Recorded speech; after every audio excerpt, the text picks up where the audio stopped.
Some memories are worth more than money. Some promises can never be broken. Martin Novak is a widowed father working 16-hour days in a small workshop to feed his 7-year-old son. His most precious possession is an old red toolbox his late wife gave him on their wedding day. When a wealthy woman arrives offering 3 times what it is worth, Martin says no. She cannot understand why a struggling man would refuse money that could change everything. But Martin knows some things are priceless. The toolbox holds more than wrenches and screwdrivers. It holds love. It holds memory. It holds a promise he made to his wife. His refusal surprises the woman. Something about his quiet strength touches her heart. What she decides to do next will change both their lives forever. Can one simple act of kindness heal 2 broken hearts? Some memories are worth more than money. Some promises can never be broken. Martin Novak is a widowed father working 16-hour days in a small workshop to feed his 7-year-old son. His most precious possession is an old red toolbox his late wife gave him on their wedding day. When a wealthy woman arrives offering 3 times what it is worth, Martin says no. She cannot understand why a struggling man would refuse money that could change everything. But Martin knows some things are priceless.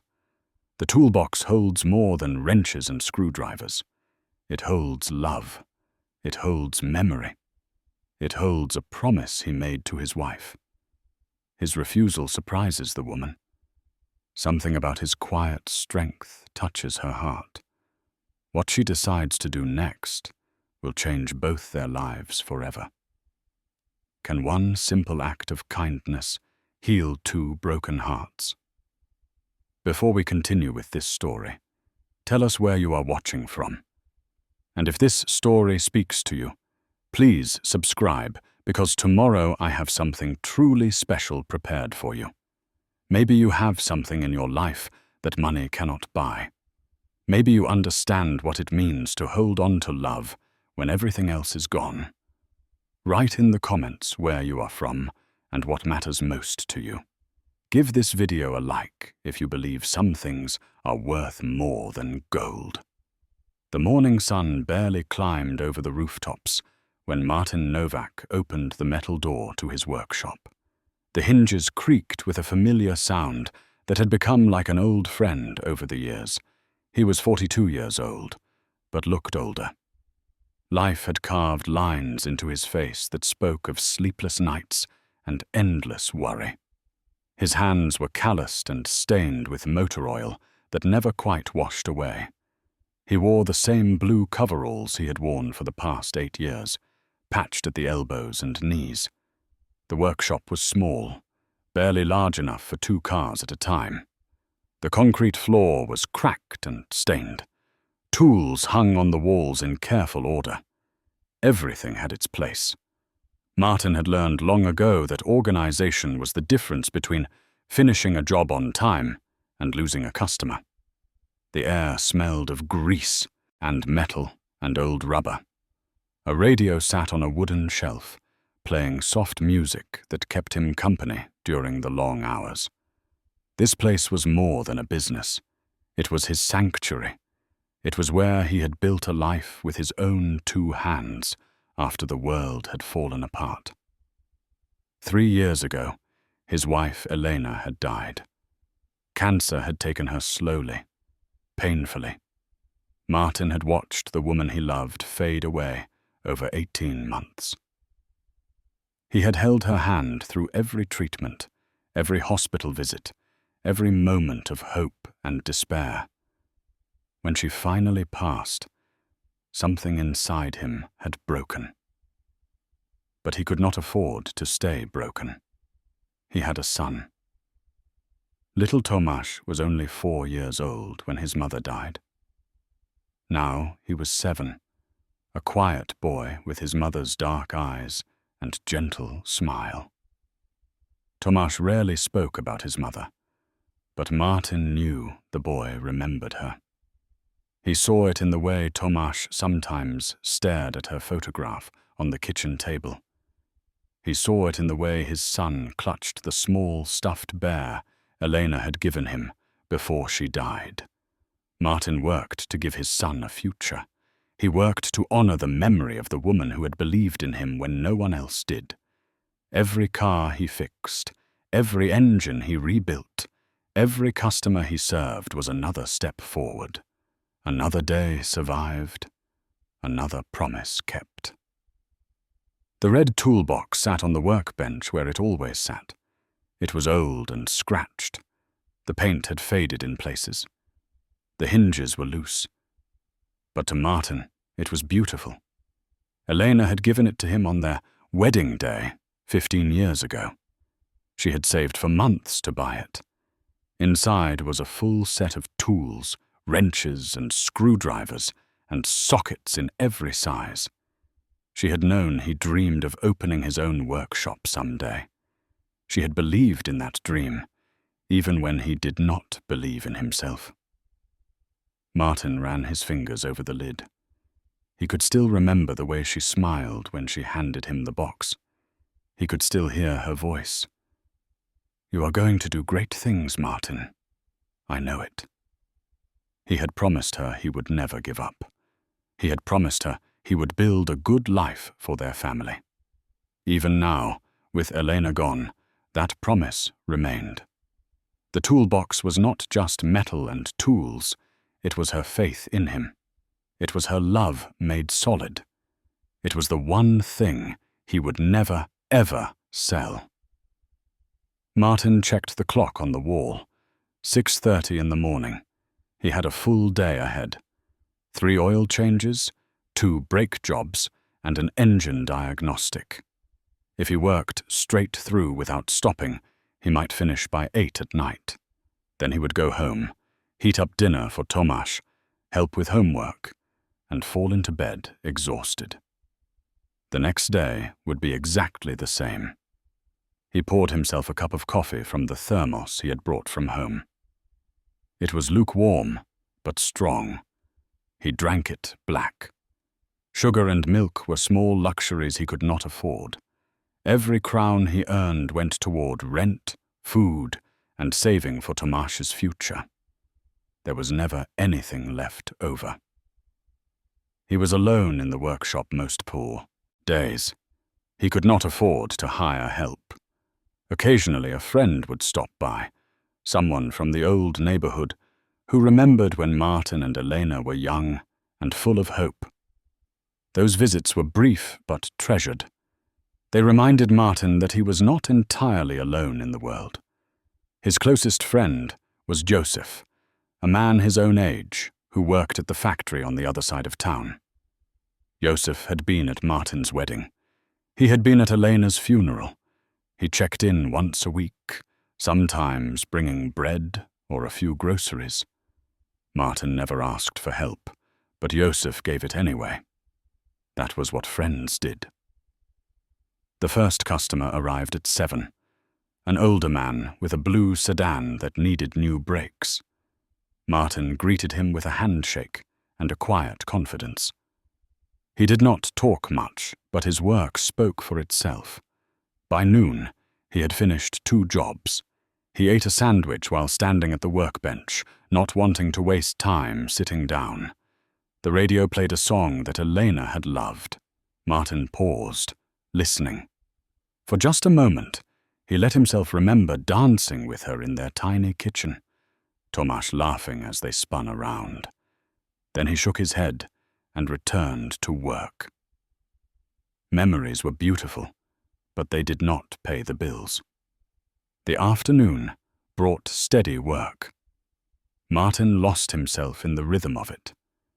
Remove the wheel, inspect the brake pads, replace what was worn, tighten every bolt, test the system, start over with the next car. His hands moved with practiced efficiency. This was what he knew. This was what he was good at. As the sun began to sink lower in the sky, Martin heard the sound of a car pulling up outside. It was not one of his regular customers. He wiped his hands on a rag and stepped outside.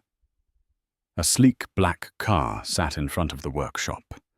It was expensive, the kind of vehicle Martin rarely saw in this part of town. The driver's door opened, and a woman stepped out. She was in her mid-30s, dressed in a tailored coat and polished shoes. Her hair was pulled back neatly. She carried herself with the ease of someone who had never worried about money. Martin felt suddenly aware of his dirty coveralls and grease-stained hands. He nodded politely. "Can I help you?" The woman smiled. It was a polite smile, professional. "I hope so. My car has been making a strange noise.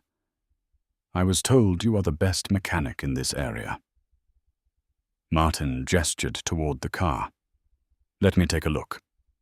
He spent 20 minutes inspecting the engine, test-driving the car around the block, listening carefully. The problem was minor, something he could fix in less than an hour. He quoted her a fair price. She agreed without hesitation. While Martin worked, the woman wandered around the small workshop. She seemed curious, looking at the tools on the walls, the old calendar, the coffee cup on the workbench. Her eyes landed on the red toolbox. She stepped closer, examining it. "This is a beautiful set," she said. Martin glanced up from under the hood. "Thank you. It is old, but it works." The Bitantum woman ran her fingers along the edge of the box. "Where did you get it?"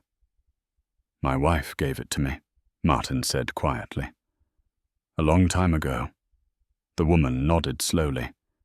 "It must mean a great deal to you." "Yes," Martin said. "It does."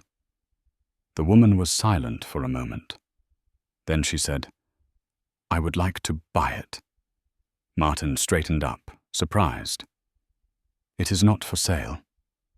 "I will pay you well," the woman continued. 3 times what it is worth. Maybe more. I collect vintage tools. This set is exactly what I have been looking for." Martin shook his head. "I'm sorry. I cannot sell it." The woman frowned slightly, as if she was not used to hearing no. "I can offer you enough money to make a real difference. You could buy a new set. A better set." Martin wiped his hands on the rag. "Some things are not about money." The woman stared at him. She seemed genuinely confused. "But you are struggling. Anyone can see that. This could help you." Martin met her eyes. His voice was calm but firm. "My wife gave me that toolbox on the day we were married. She saved for months to buy it. She believed in me when I had nothing. She is gone. Well now, but that box is still here. It reminds me of her every single day. It reminds me why I keep going. I will never sell it. Not for any amount of money." The workshop fell silent, except for the hum of the radio. The woman looked at Martin for a long moment. Something shifted in her expression. The professional smile faded. In its place was something softer, almost sad. "I understand," she said quietly. "I am sorry for asking." Martin nodded. He returned to fixing her car. Neither of them spoke again until the job was finished. When he handed her the keys, she paid him in cash, adding an extra bill as a tip. "Thank you," she said, "for the work, and for the reminder."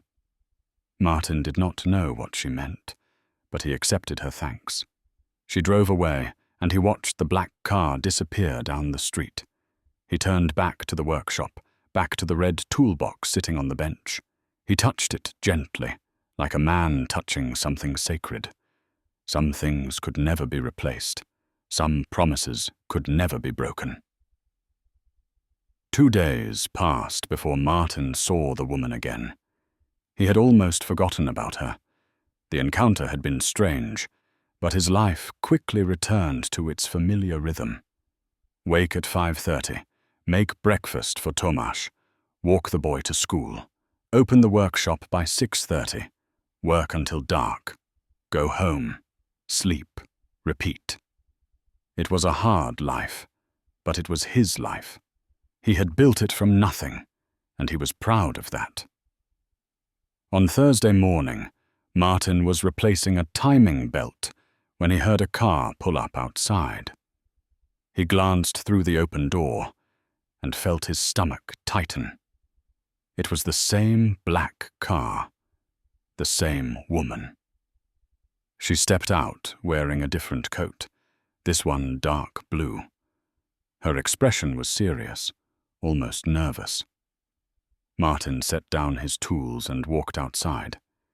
He wiped his hands on his coveralls. "Good morning," he said cautiously. "Good morning," the woman replied. She hesitated, as if choosing her words carefully. "My name is Kristina Beranova. I own several businesses in the city. I came back because I need to speak with you."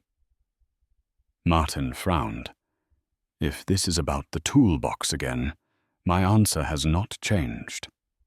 Kristina shook her head quickly. "No, this is about something else. Something I think you should hear." She gestured toward the workshop. "May I come inside?" Martin stepped aside and let her enter. Kristina looked around the small space again, but this time her gaze was different. She was not just curious. She was studying everything. The cracked floor, the old equipment, the bare walls. Finally, she turned to face him. "Mr. Novak, I have been thinking about what you said the other day. About your wife. About keeping promises. It stayed with me." Martin said nothing. He did not know where this was going. Kristina continued. "I lost someone too. My father. He built his business from nothing, just like you are trying to do. He taught me everything I know. When he died 5 years ago, I inherited everything he had worked for. Money, property, companies. But I also inherited something else, a responsibility. He always told me that people who work hard deserve respect. They deserve help when they need it." Martin crossed his arms. "I appreciate that, but I do not need charity." Kristina smiled faintly. "This is not charity. This is business. Or maybe it is something more than business. I am not sure anymore." She reached into her purse and pulled out a folder. She handed it to Martin. He opened it slowly. Inside were documents, photographs, legal papers. He stared at them, not understanding. "What is this?" "There is a property 3 streets away from here," Kristina said. "An old garage. It has been closed for 2 years. The owner died and his family has been trying to sell it. The building is in decent condition. It has space for 6 cars, a proper office, storage rooms, equipment that still works." Martin looked up at her. "Why are you telling me this?" "Because I bought it," Kristina said simply. "Yesterday. And I want to give it to you." The words hung in the air like something impossible. Martin stared at her. He felt like he had misheard. "You want to what?" "I want to give you the garage," Kristina repeated. "No rent, no payments. It will be yours. You can move your business there. Hire people if you want. Grow. Build something bigger." Martin shook his head slowly. "This does not make sense. Why would you do this?" Kristina took a breath. "When I asked to buy your toolbox, you refused. You told me it was not about money. You told me it represented a promise you made to your wife. That moved me more than you know. I have spent my entire adult life around people who only care about profit.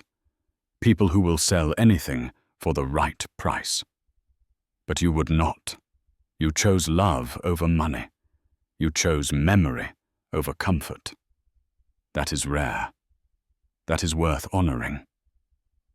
Martin felt something tighten in his chest. This is too much. I cannot accept this. Why not? Christina asked. You work harder than anyone I have ever met. You are raising a son alone. You are trying to honor your wife's memory. Why should you not have help?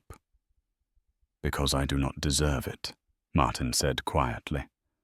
Christina stepped closer. Her voice was gentle but firm. My father used to say that the people who deserve help the most are the ones who never ask for it. You did not ask. But I am offering. Not because I pity you. Because I admire you. Martin looked down at the folder in his hands.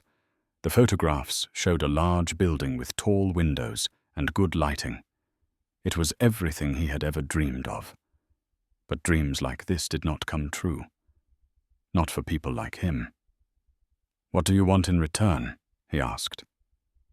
Nothing, Christina said. Martin laughed bitterly. No one gives something for nothing. There must be a catch. Christina met his eyes. The only thing I ask is that you accept it, that you use it, that you build the life your wife believed you could build. That is all. Martin felt a wave of emotion rising inside him. Anger, confusion, hope, fear. He did not know which one to trust. This is insane, he said. You do not even know me. I know enough, Christina said. I know you are a good man. I know you keep your promises. I know you love your son. That is more than most people can say. Martin turned away. He walked to the workbench and placed the folder down next to the red toolbox. His hands were shaking. I need time to think about this. Of course, Christina said. Take all the time you need. The offer will not disappear. She walked toward the door, then paused. Mr. Novak, I know what it is like to lose someone you love. I know what it is like to feel alone. My father taught me that wealth means nothing if you do not use it to help others. I have more money than I will ever need. But I do not have what you have. I do not have your strength. I do not have your integrity. Let me do this, not for you, for me. Let me honor my father's memory the way you honor your wife's. She left before Martin could respond. He stood alone in the workshop staring at the folder. His mind was spinning. This could not be real. Things like this did not happen. Not to people like him. But the documents were real. The photographs were real. The offer was real. Martin sat down heavily on an old stool. He put his head in his hands. For 3 years he had carried the weight of everything alone. He had worked until his body ached. He had sacrificed sleep, health, and any small pleasure to keep Tomasz fed and clothed. He had never complained. He had never asked for help. And now someone was offering him more than he had ever dared to hope for.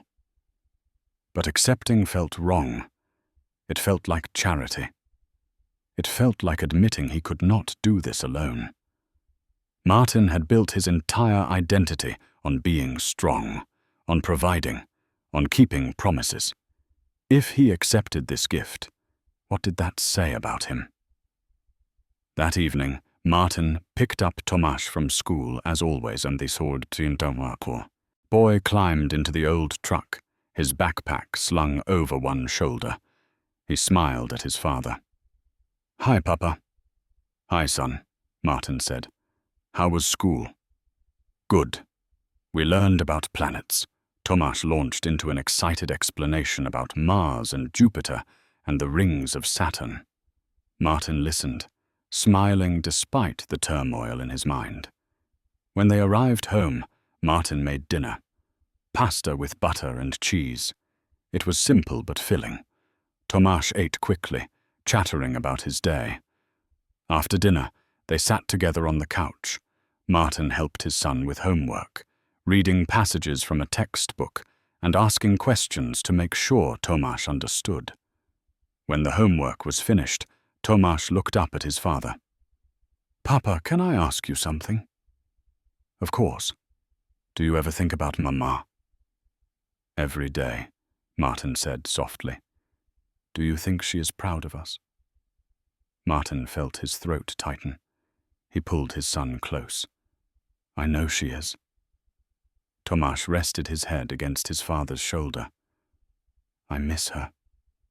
"I know," Martin whispered. "I miss her too." They sat in silence for a while. Then Tomasz yawned and Martin carried him to bed. He tucked the boy in, kissed his forehead, and turned off the light. Alone in the small living room, Martin sat at the kitchen table. Elena's photograph stared back at him. She was smiling in the picture, her eyes bright with life. Martin touched the frame gently. "What should I do?" he asked the photograph. "What would you want me to do?" The photograph offered no answer. But deep down, Martin already knew what Elena would say. She would tell him to accept the gift. She would tell him that accepting help was not weakness. She would tell him that he had earned this, that Tomasz deserved this, that their family deserved a chance at something better. Martin closed his eyes. The decision felt impossible. But somewhere in the darkness, he felt a small flicker of something he had not felt in years. Hope. Martin did not sleep that night. He lay in bed, staring at the ceiling, his mind racing with thoughts he could not organize. The offer felt too good to be true. People did not just give away buildings. There had to be something wrong, some hidden cost he did not see yet. But Christina had seemed sincere. Her eyes had held no deception. She had spoken about her father with the same reverence Martin felt when he thought about Elena. Maybe she really did understand. Maybe this was real. By morning, Martin had made a decision. He would at least look at the property. He would see it with his own eyes before dismissing the idea entirely. He owed himself that much. After dropping Tomasz at school, Martin drove to the address listed in the folder. 3 streets away, just as Christina had said. The building sat on a corner lot, larger than he had imagined from the photographs. The exterior was weathered but solid. Tall windows lined the front. A faded sign above the door read, "Svoboda Auto Repair." Martin remembered this place. Old Mr. Svoboda had run it for 40 years, before his heart gave out. Martin had brought his own car here once, years ago, before Elena got sick, before everything changed. He parked his truck and walked to the front door. It was locked. He peered through the dusty windows. Inside, he could see work bays with hydraulic lifts. Tool chests lined the walls. The office was small but functional. Everything was covered in dust, but the bones of the place were good, very good. Martin walked around the building. The back lot had space for parking. There was a small storage shed that could hold parts and supplies. The roof looked intact. The foundation was solid. This was not just a garage. This was a real business, a place where he could do serious work, hire mechanics, take on bigger jobs, build something that would last, something he could pass down to Tomasz one day. Martin felt his chest tighten with emotion. He had dreamed of a place like this since he was a young man. Elena had known. That was why she gave him the toolbox. She had believed this day would come. He pulled out his phone. Christina had written her number on the back of one of the documents. His finger hovered over the call button. Pride whispered in his ear, "You do not need her help. You can do this yourself." But another voice, quieter and wiser, spoke up. Elena's voice. "Accept the blessing, Martin. You have earned it." He pressed the button. Christina answered on the second ring. "Mr. Novak?" "Yes," Martin said. "I am standing outside the garage." "I saw it." There was a pause. "And?" "And it is incredible," Martin admitted. "But I still do not understand why you are doing this." Christina's voice was warm. "Because kindness does not need a reason. Because my father taught me to lift people up, not step over them. Because you reminded me what truly matters." Martin leaned against his truck. "If I accept this, I want to do it properly. I want a contract, something legal. I do not want there to be any confusion later." "Of course," Christina said. "My lawyer can draw up papers. The building will be transferred to your name. No strings attached." Martin took a breath. "Then I accept." He could hear the smile in Christina's voice. "I am glad. Really glad." "Thank you," Martin said quietly. "Thank you for seeing me, for believing in me." "You do not need to thank me," Christina replied. "Just promise me you will build something beautiful there. Something that honors your wife's memory."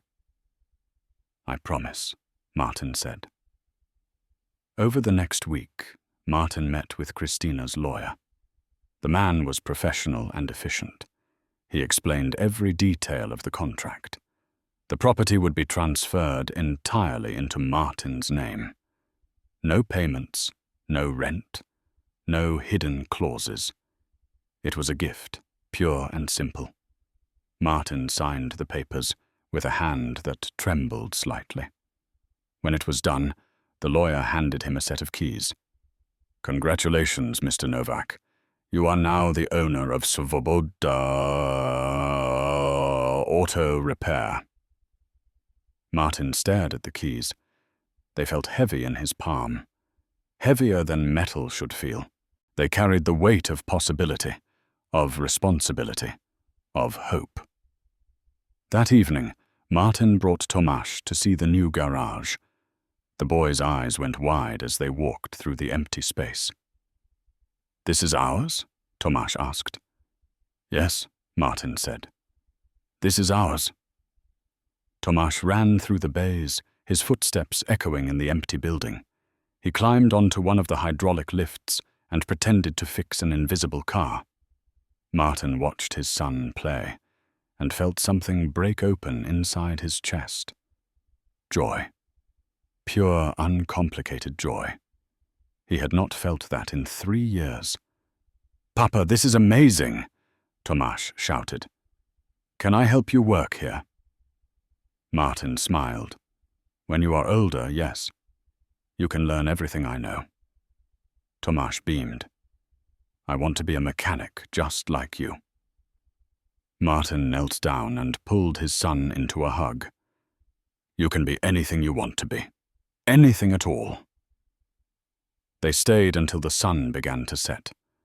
Martin walked through every room, making mental notes. What needed to be cleaned, what needed to be repaired, what equipment still worked. It would take weeks to get the place ready. But he had time. He had help now. Over the following days, Martin began the slow process of transforming the garage. He cleaned every surface. He tested every piece of equipment.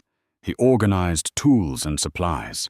Joseph came by after work to help.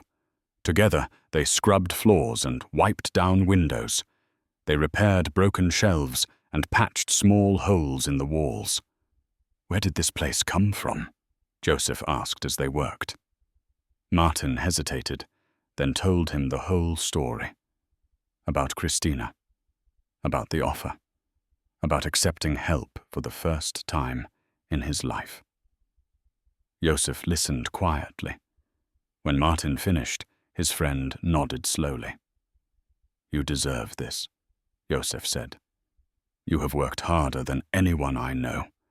You have carried so much alone. Let yourself have this." Martin felt a lump form in his throat. "I keep waiting for something to go wrong." "Nothing is going wrong," Joseph said firmly. "Sometimes good things happen to good people. Accept it." Martin wanted to believe that. He was trying, but years of struggle had taught him to expect disappointment. Hope felt dangerous. Still, every day the garage became more real, more his. He moved his tools from the old workshop.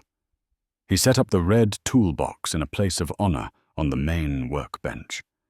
He hung a photograph of Elena in the office, right next to the desk. She would be here with him.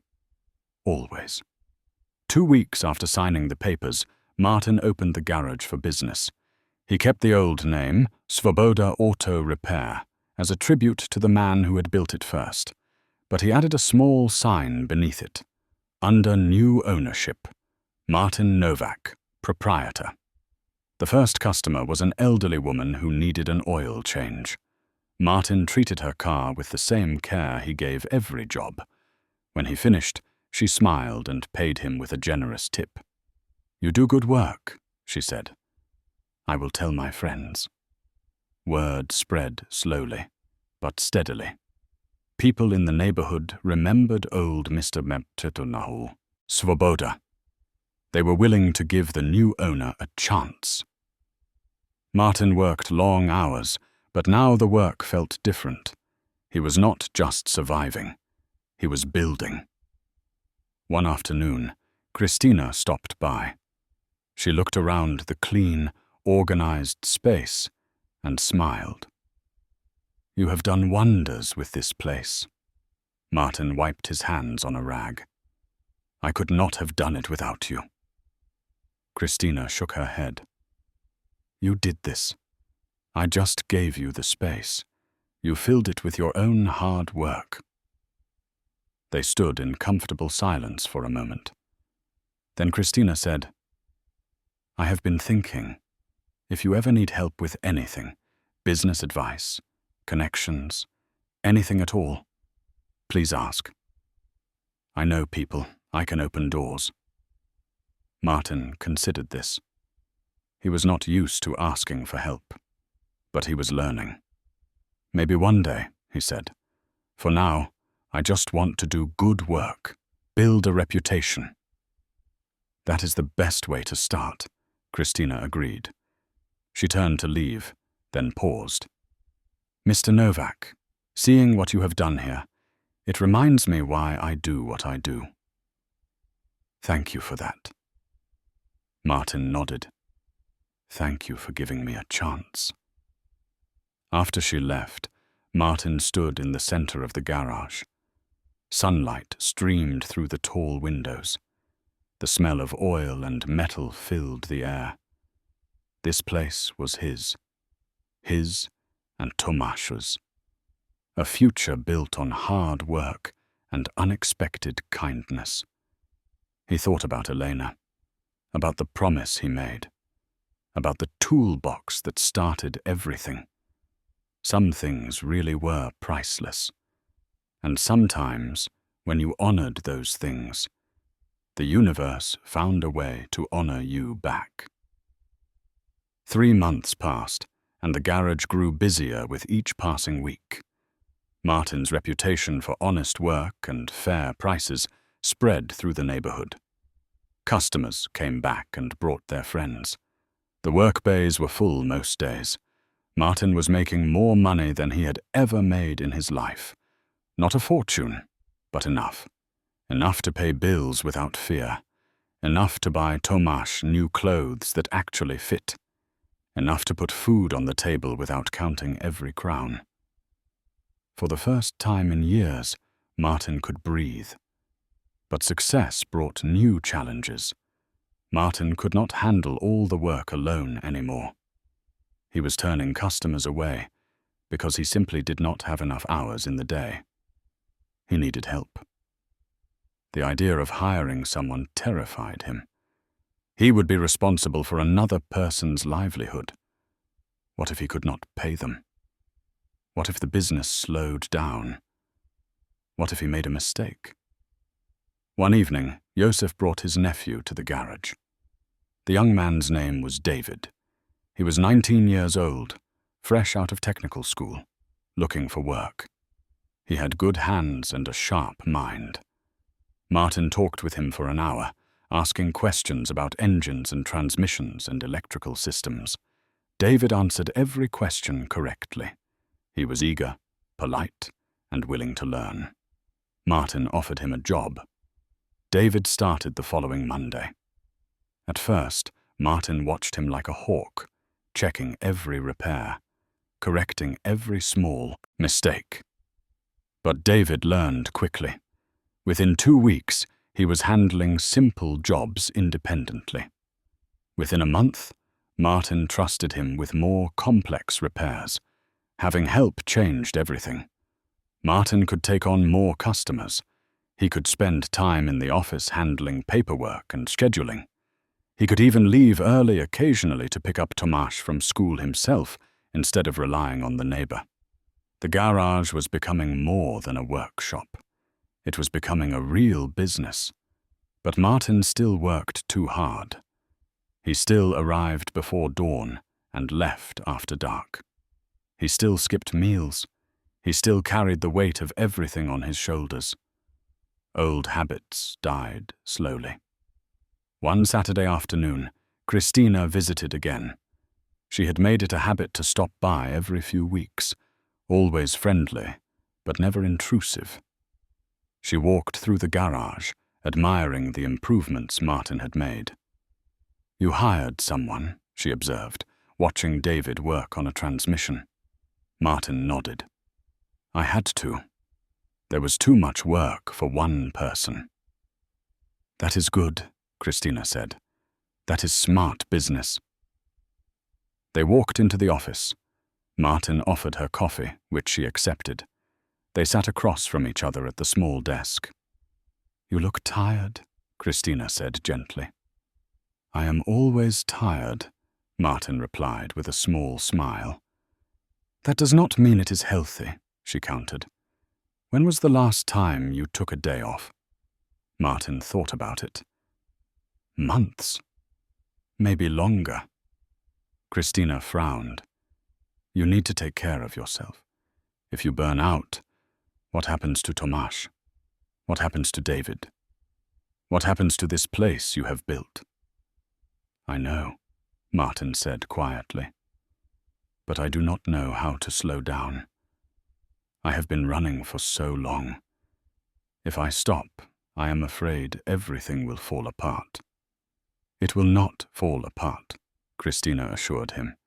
"You have built something solid, something real. But you need balance." Martin looked down at his coffee cup. "Balance feels like a luxury I cannot afford." Christina leaned forward. "Tell me something. What do you want for Tomasz? What kind of life do you want him to have?" Martin's answer came immediately. "I want him to be happy. I want him to have opportunities I never had. I want him to know he is loved. And how will he learn those things if his father works himself to death?" Christina asked softly. "How will he learn balance if you never show him? How will he learn to accept help if you refuse it?" Her words landed heavily. Martin had no answer. Christina continued. "I am not criticizing you. I admire your work ethic. But there is a difference between working hard and working yourself into the ground. Your son needs a father not a martyr. Martin felt something shift inside him. She was right. He knew she was right. But changing felt impossible. "I do not know how to be different," he admitted. "Start small," Christina suggested. "Take Sundays off. Spend them with Tomáš. Let David handle any emergencies. Trust that the world will not end if you rest for one day a week." Martin considered this. It seemed reasonable. Terrifying, but reasonable. "I will try," he said. "Good," Christina replied. She finished her coffee and stood to leave. Before she reached the door, she turned back. "Martin, can I ask you something personal?" He nodded. "Why do you push yourself so hard? Is it just about money? Is it about proving something?" Martin was quiet for a long moment. "When Elena died, I made a promise. I promised her I would give Tomáš a good life. I promised I would never give up. Every day I work, I am keeping that promise." But Christina said gently, "Do you think Elena would want you to destroy yourself in the process? Do you think she would want Tomáš to grow up barely seeing his father?" Martin felt tears prick his eyes. He blinked them away. "No," he whispered. "She would want you both to be happy," Christina continued. "She would want you to live, not just survive. Honoring her memory does not mean sacrificing your own well-being." After Christina left, Martin sat alone in the office for a long time. He thought about Elena, about their life together, about the dreams they had shared.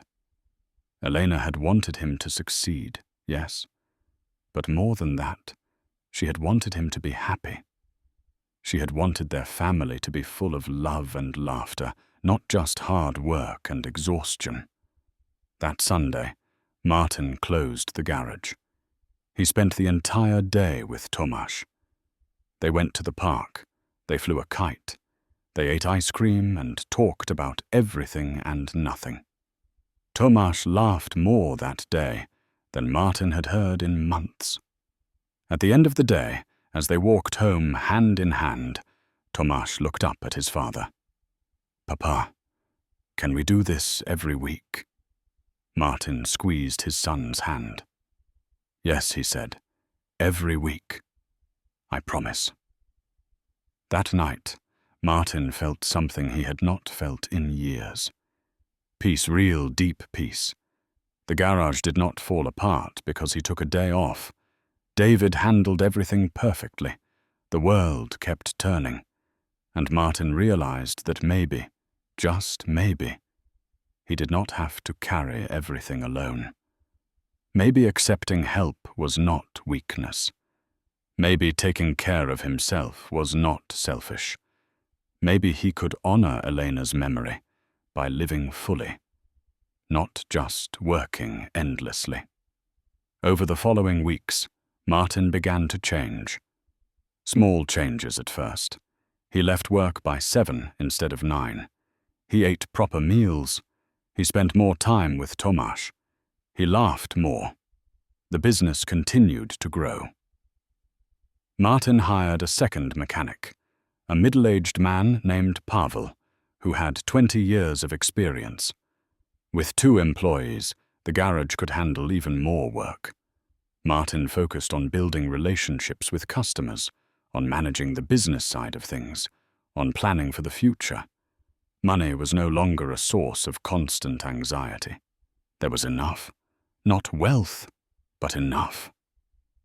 Martin opened a savings account for Tomáš's education.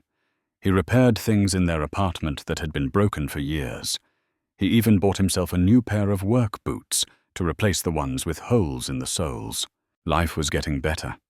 Genuinely better. But Martin had not forgotten where this all started. He had not forgotten Christina's incredible generosity.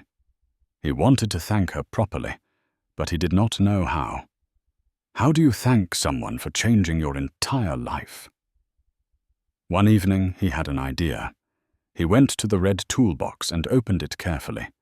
Inside, tucked into a corner, was an old photograph. Martin and Elena on their wedding day, young and full of hope. He had kept it there for years, close to his heart even while he worked. He took the photograph to a frame shop and had it professionally framed in beautiful dark wood. Then he wrote a letter.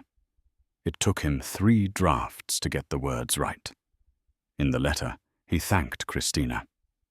He told her what the garage had meant to him. He told her how it had changed his life and Tomáš's life.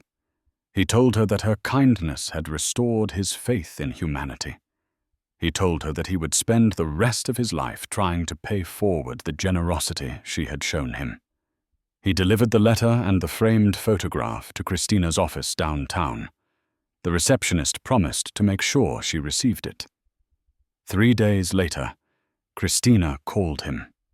Her voice was thick with emotion. "Martin, I received your gift.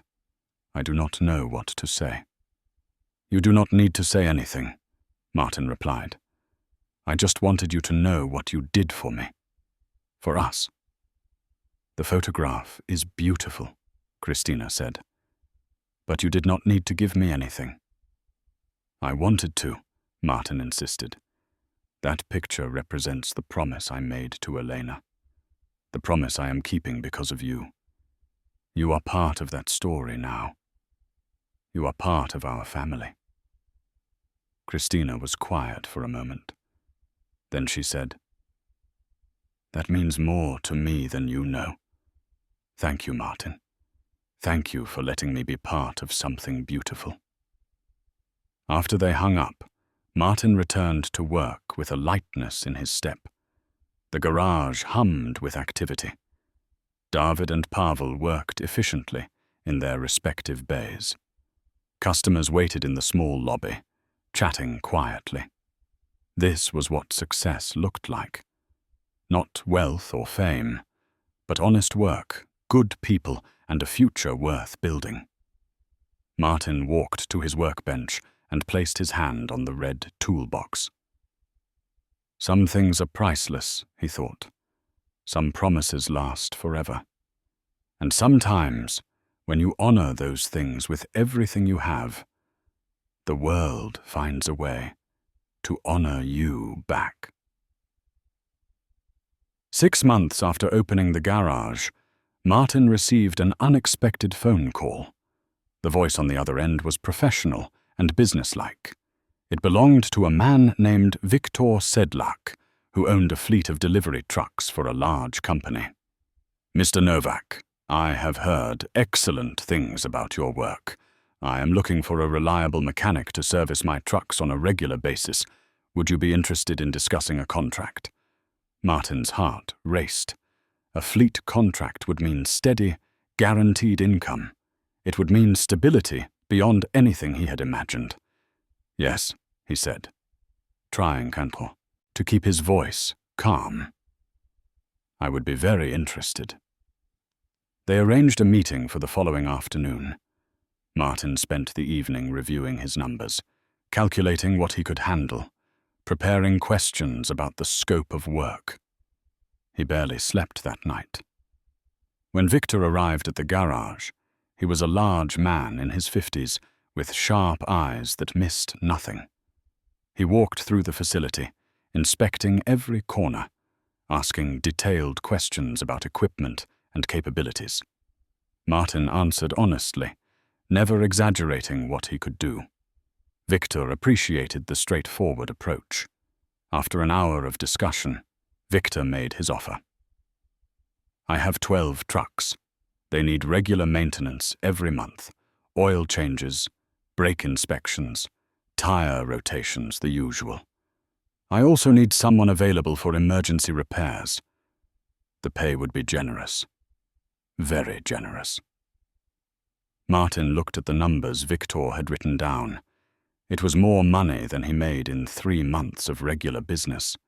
But it would also mean a massive commitment. He would need more space, more employees, more equipment. I cannot give you an answer right now, Martin said carefully. I need to think about whether I can handle this responsibly. Victor smiled. That is exactly the kind of answer I wanted to hear. Most people would say yes immediately without thinking. Take your time. Call me when you decide. After Victor left, Martin sat in his office with his head in his hands. This was an incredible opportunity. But it was also terrifying. What if he failed? What if he could not meet the demands? What if he let Victor down? That evening, he called Christina. He explained the situation, the offer, his doubts. Christina listened carefully.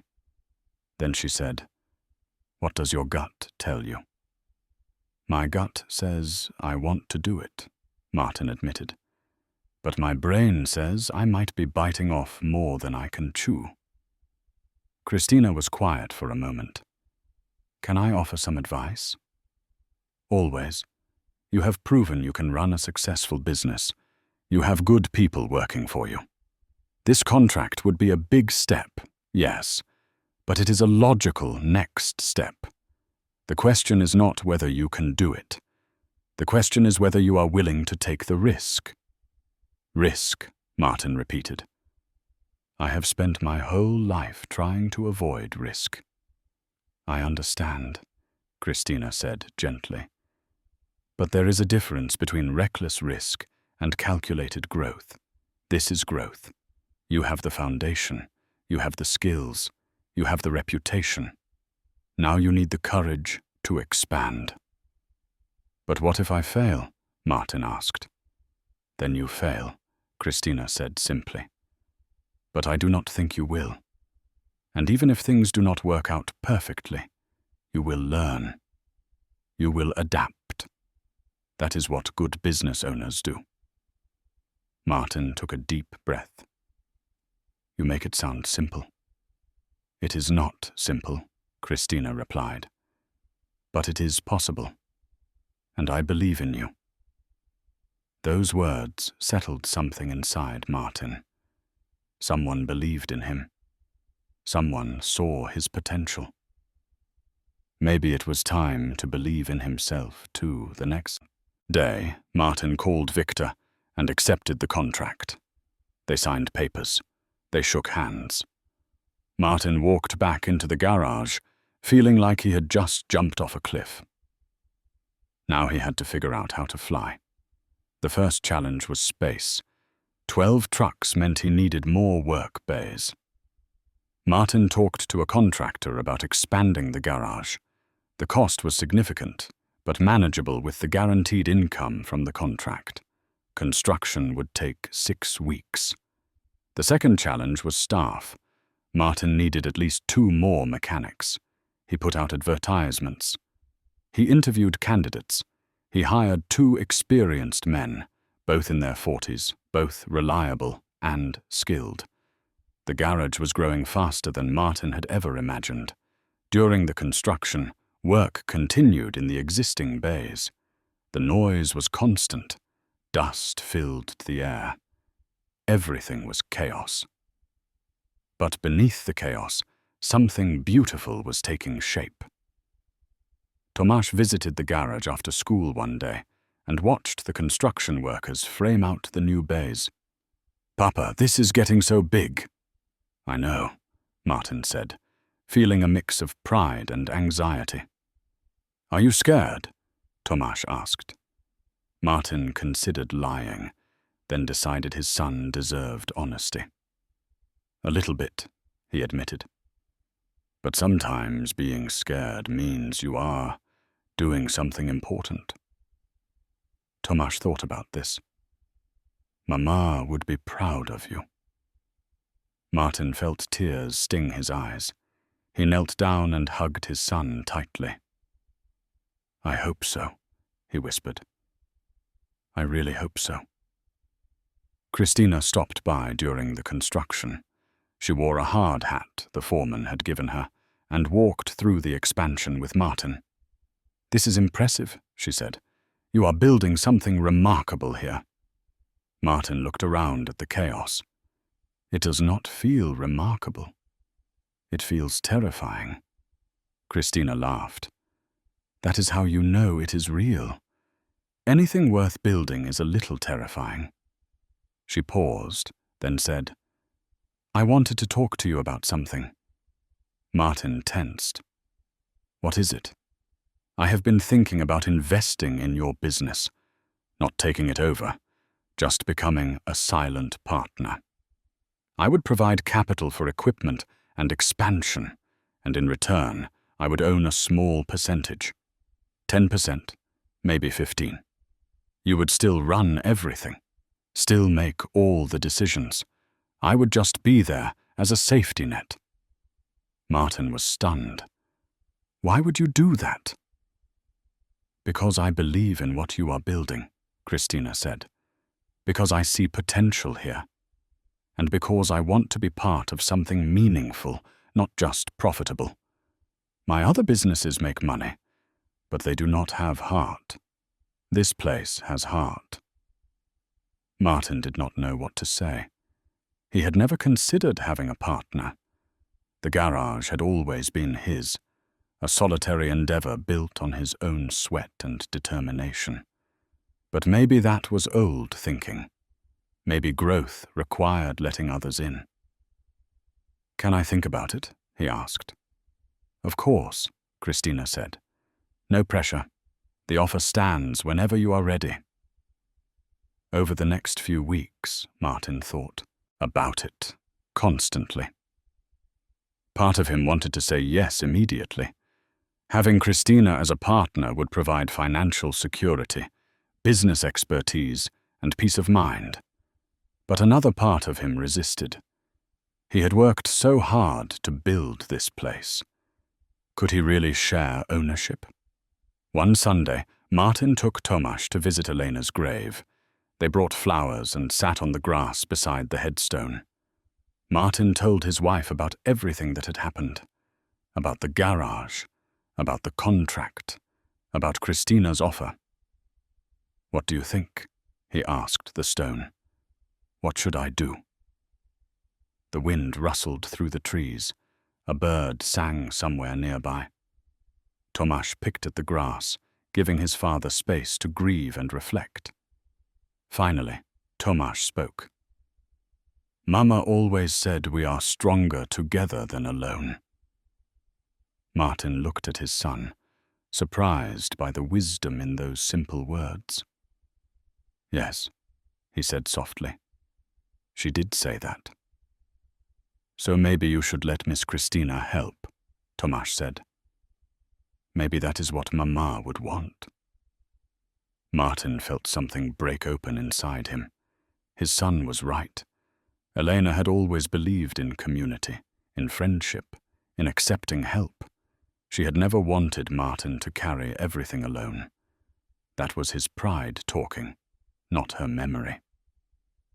The next day, Martin called Christina. I have thought about your offer, he said. I would like to accept, but I want it to be 10%, not 15%. And I want to make sure Tomasz inherits my share someday. Done, Christina said immediately. We will have the lawyers draw up papers. Martin, you will not regret this. I know, Martin said. Thank you. For everything. They signed the partnership agreement 2 weeks later. Christina provided capital for new equipment. State-of-the-art diagnostic computers. Hydraulic lifts for the new bays. A complete set of specialized tools. The garage transformed from a good workshop into an exceptional one. When the construction finished, Martin stood in the expanded facility and felt overwhelmed. The space was huge, professional, impressive. It looked like the kind of place that belonged in a magazine, not in a working-class neighborhood. But it was real. It was his. Well, 90% his. David approached him, grinning. Boss, this place is incredible. Martin smiled. We did good work. No, David corrected. You did good work. You built this. You gave us jobs. You gave us a future. That means something." Martin felt a lump in his throat. "Thank you," he managed to say. That night, Martin came home to find Joseph waiting on his doorstep. His old friend held a bottle of wine. "I heard the garage is finished," Joseph said. "Thought we should celebrate." They sat in Martin's small kitchen, drinking cheap wine from coffee mugs. Joseph raised his cup. "To my friend Martin, who refused to give up, who kept his promises, who built something beautiful from nothing." Martin clinked his mug against Joseph's. "I could not have done it without you, without Christina, without everyone who believed in me." Joseph shook his head. "We helped. But you did the work. You earned this." Martin thought about that.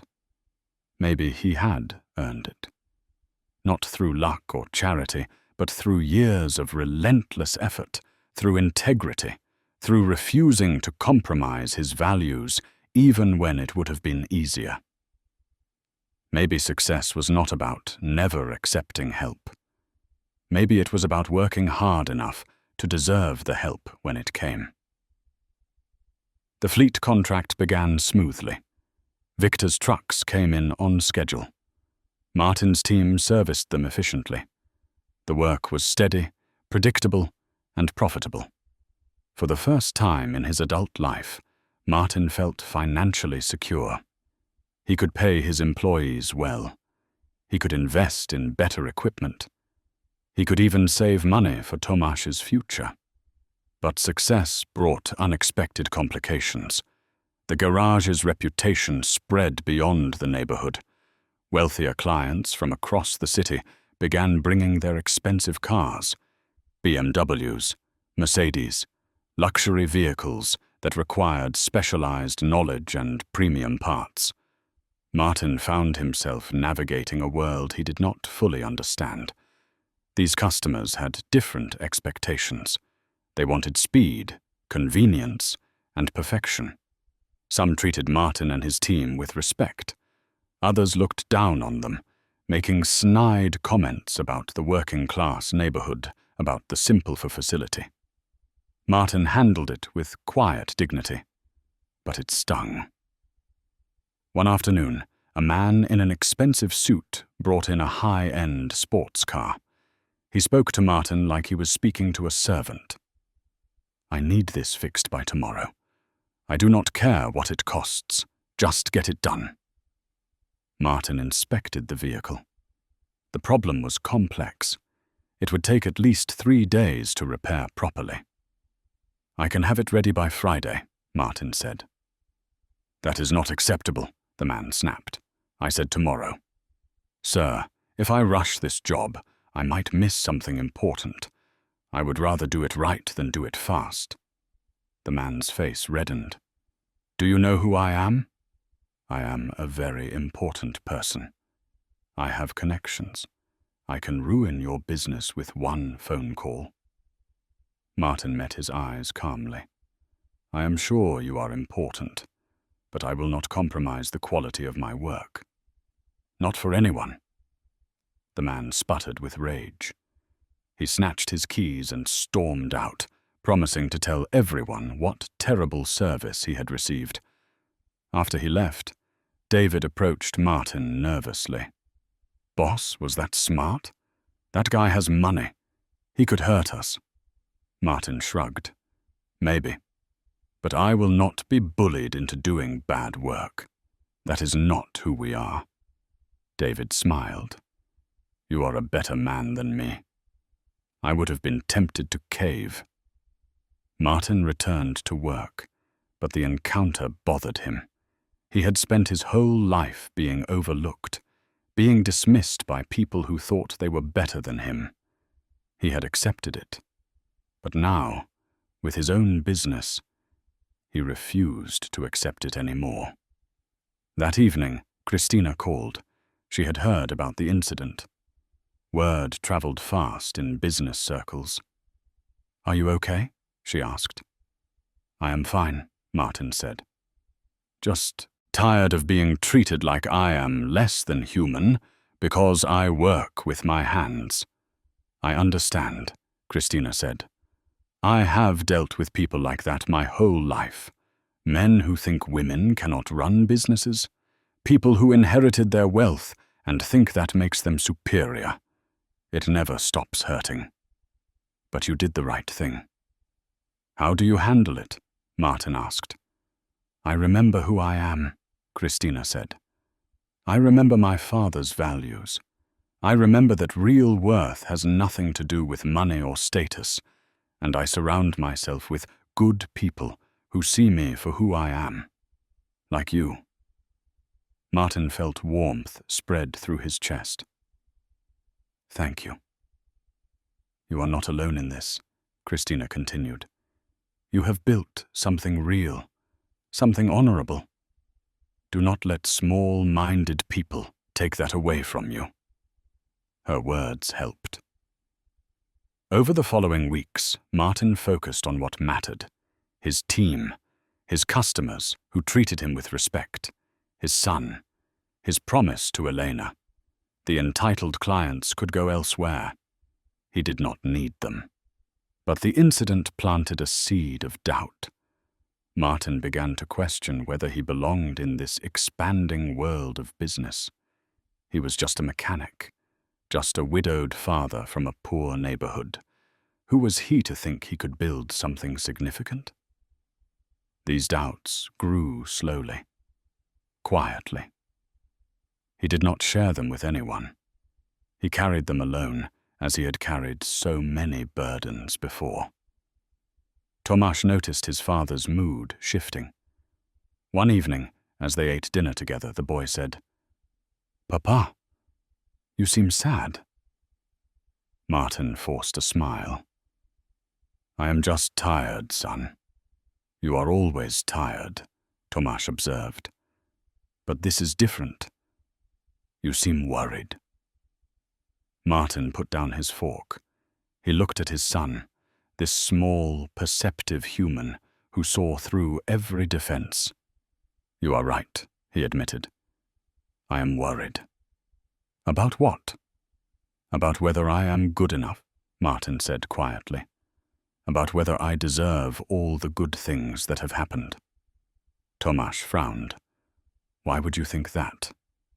"Because I am nobody special," Martin said. "I am just a mechanic. Other people have degrees and education and family money. I just have these hands and a willingness to work hard. Is that enough?" Tomasz stood up and walked around the table. He climbed into his father's lap, even though he was getting too big for that. "Papa, you are the best person I know. You work harder than anyone. You are kind. You keep your promises. That is more important than school or money." Martin hugged his son tightly. "When did you become so wise?" "I learned from you," Tomasz said simply. Martin felt tears roll down his cheeks. He did not try to hide them. His son had seen him cry before. There was no shame in showing emotion, in being human. "You are right," Martin whispered. "Thank you for reminding me." The next day, Martin felt lighter. He returned to the garage with renewed purpose. He gathered his team together. David, Pavel, and the two newer mechanics stood around him. "I want to say something," Martin began. "This business has grown fast. Sometimes I feel overwhelmed. Sometimes I doubt myself. But then I remember why we do this work. We fix things. We help people. We do honest work for honest pay. That matters. That has value. I do not care if we never become the fanciest garage in the city. I care that we do good work, that we treat people with respect, that we build something we can be proud of." The men nodded. David spoke up. "Boss, we are proud to work here. You have given us more than jobs. You have given us dignity." Martin felt his throat tighten. "Thank you. That means everything." Work continued. The garage thrived. Martin's reputation for integrity attracted the right kind of customers. People who valued quality over flash. People who respected craftsmanship. People who understood that honest work deserved fair compensation. One day, Victor called with news. His company was expanding. He needed to add 8 more trucks to the fleet. Could Martin handle the additional work? Martin did the math. "Yes," he said. "We can handle it." "Excellent," Victor replied. "You know, when I first hired you, I took a chance. You were unproven. But you have exceeded every expectation. You are reliable, thorough, and honest. Those qualities are rare." "Thank you," Martin said. "That means a great deal." Victor continued. "I have been recommending you to other business owners. I hope you do not mind." Martin smiled. "I do not mind at all." Over the next month, 3 more companies contacted Martin about fleet contracts. He accepted 2 and declined 1 that seemed like too much, too fast. The garage was operating at full capacity. Martin hired another mechanic and a part-time office manager to handle scheduling and paperwork. The business was becoming something bigger than he had ever imagined. But with growth came new pressures. Martin was managing people, negotiating contract, handling complaints, ordering supplies, maintaining equipment, and still trying to be a good Sunda. The days blurred together. Sleep became scarce again. One Sunday, Martin woke up feeling dizzy. He tried to stand and nearly collapsed. Tomáš found him sitting on the edge of the bed, pale and shaking. "Papa, are you okay?" "I'm fine," Martin lied. "You are not fine," Tomáš said, with the blunt honesty of a child. "You need to see a doctor." "It is nothing," Martin insisted. "Just tired."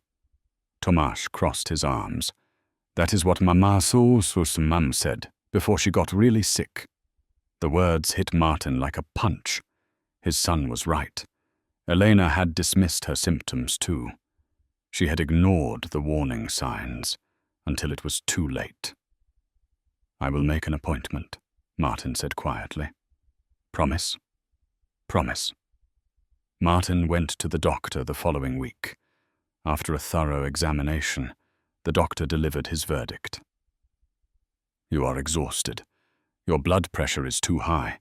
You are not sleeping enough. You are not eating properly. If you continue like this, you are heading for a serious health crisis." "What do I do?" Martin asked. "You slow down," the doctor said firmly. "You delegate. You take care of yourself.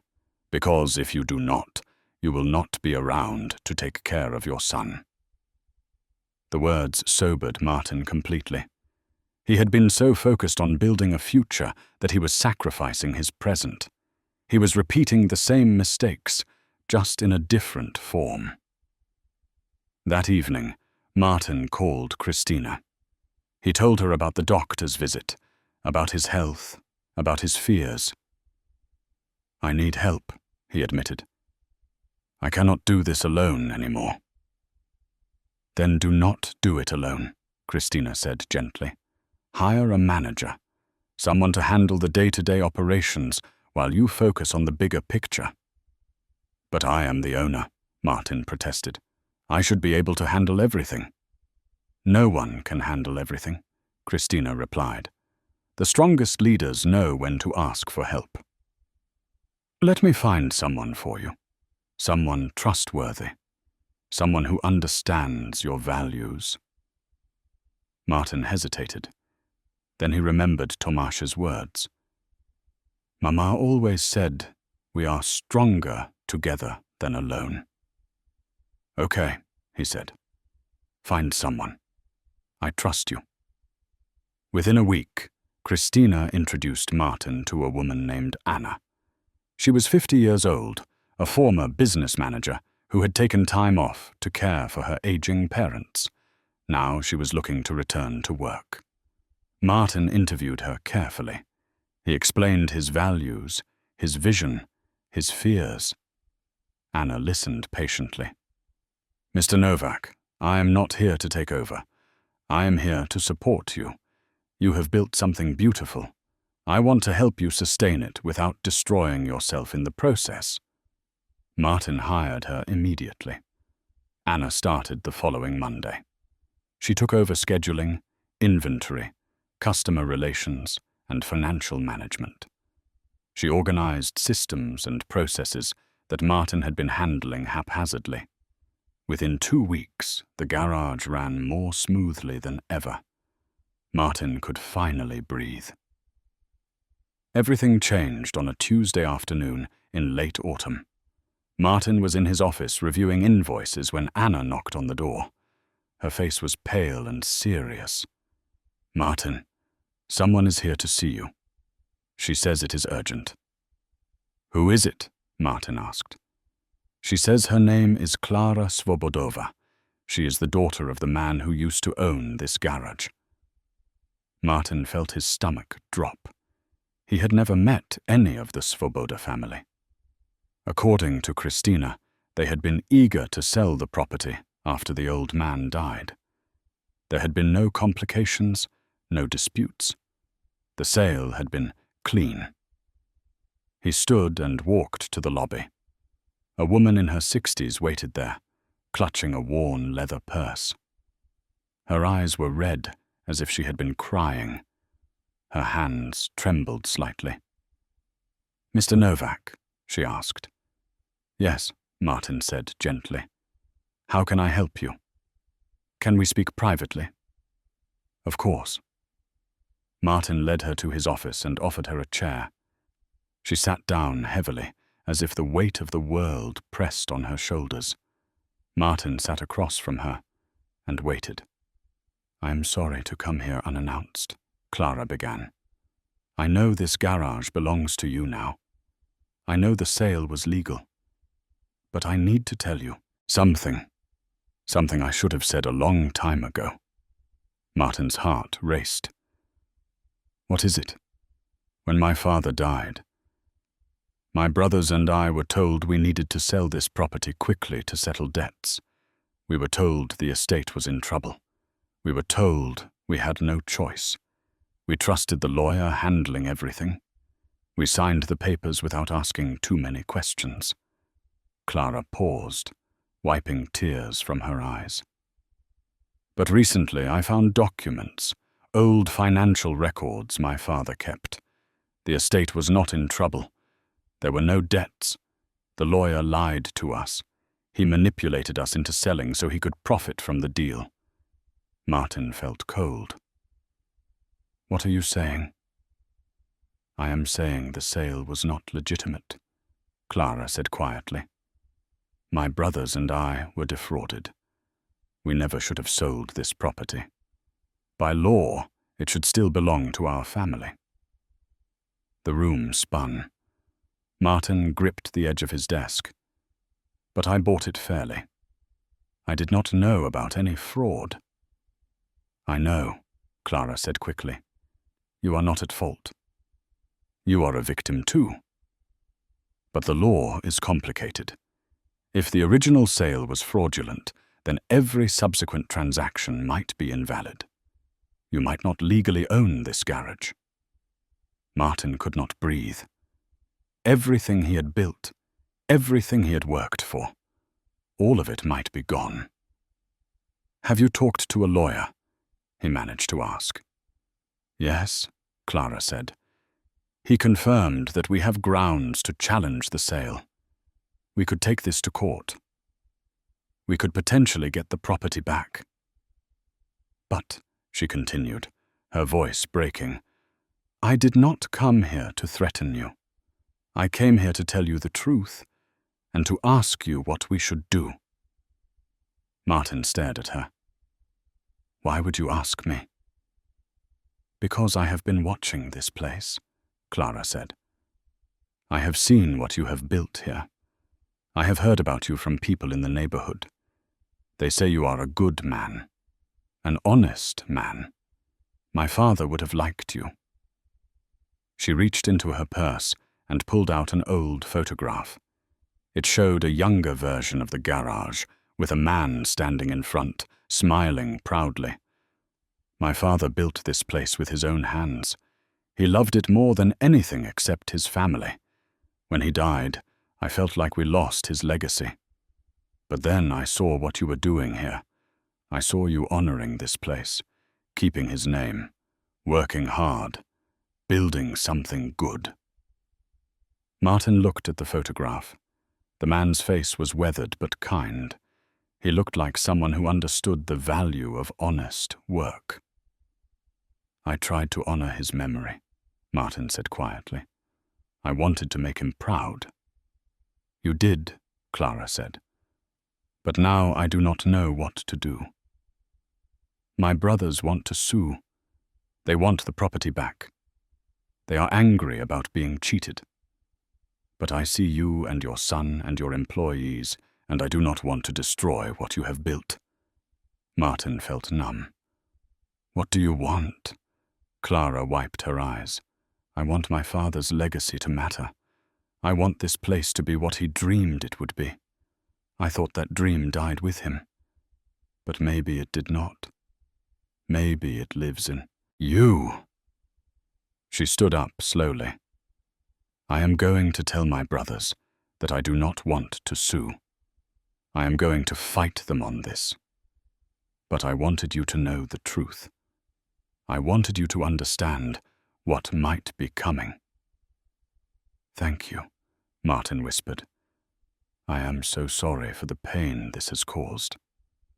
Clara placed the photograph on his desk. Keep this. My father would want you to have it. After she left, Martin sat alone in his office for a long time. His hands shook. His mind raced. Everything he had built stood on unstable ground. If Clara's brothers sued, he could lose it all. The garage, the business, the future he had promised Tomasz. Finally, he called Christina.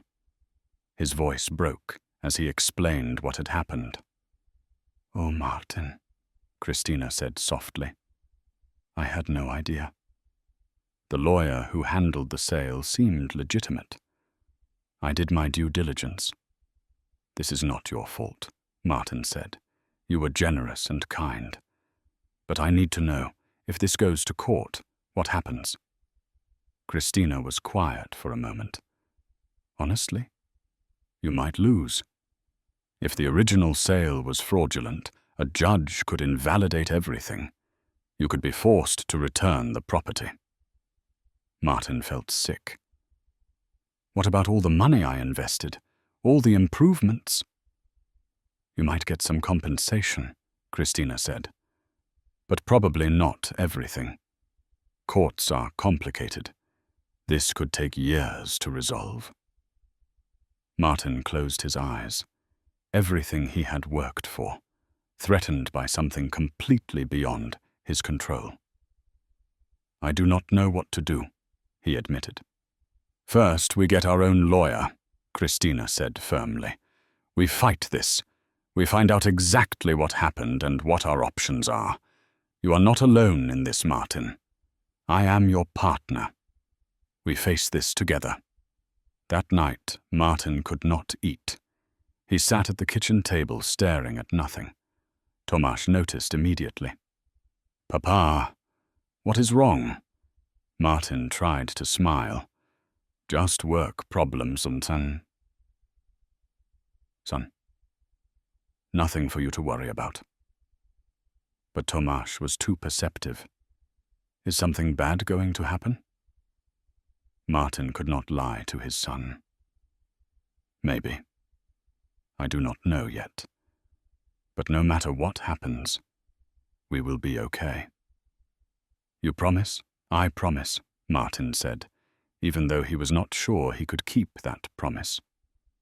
Over the next week, Martin met with lawyers.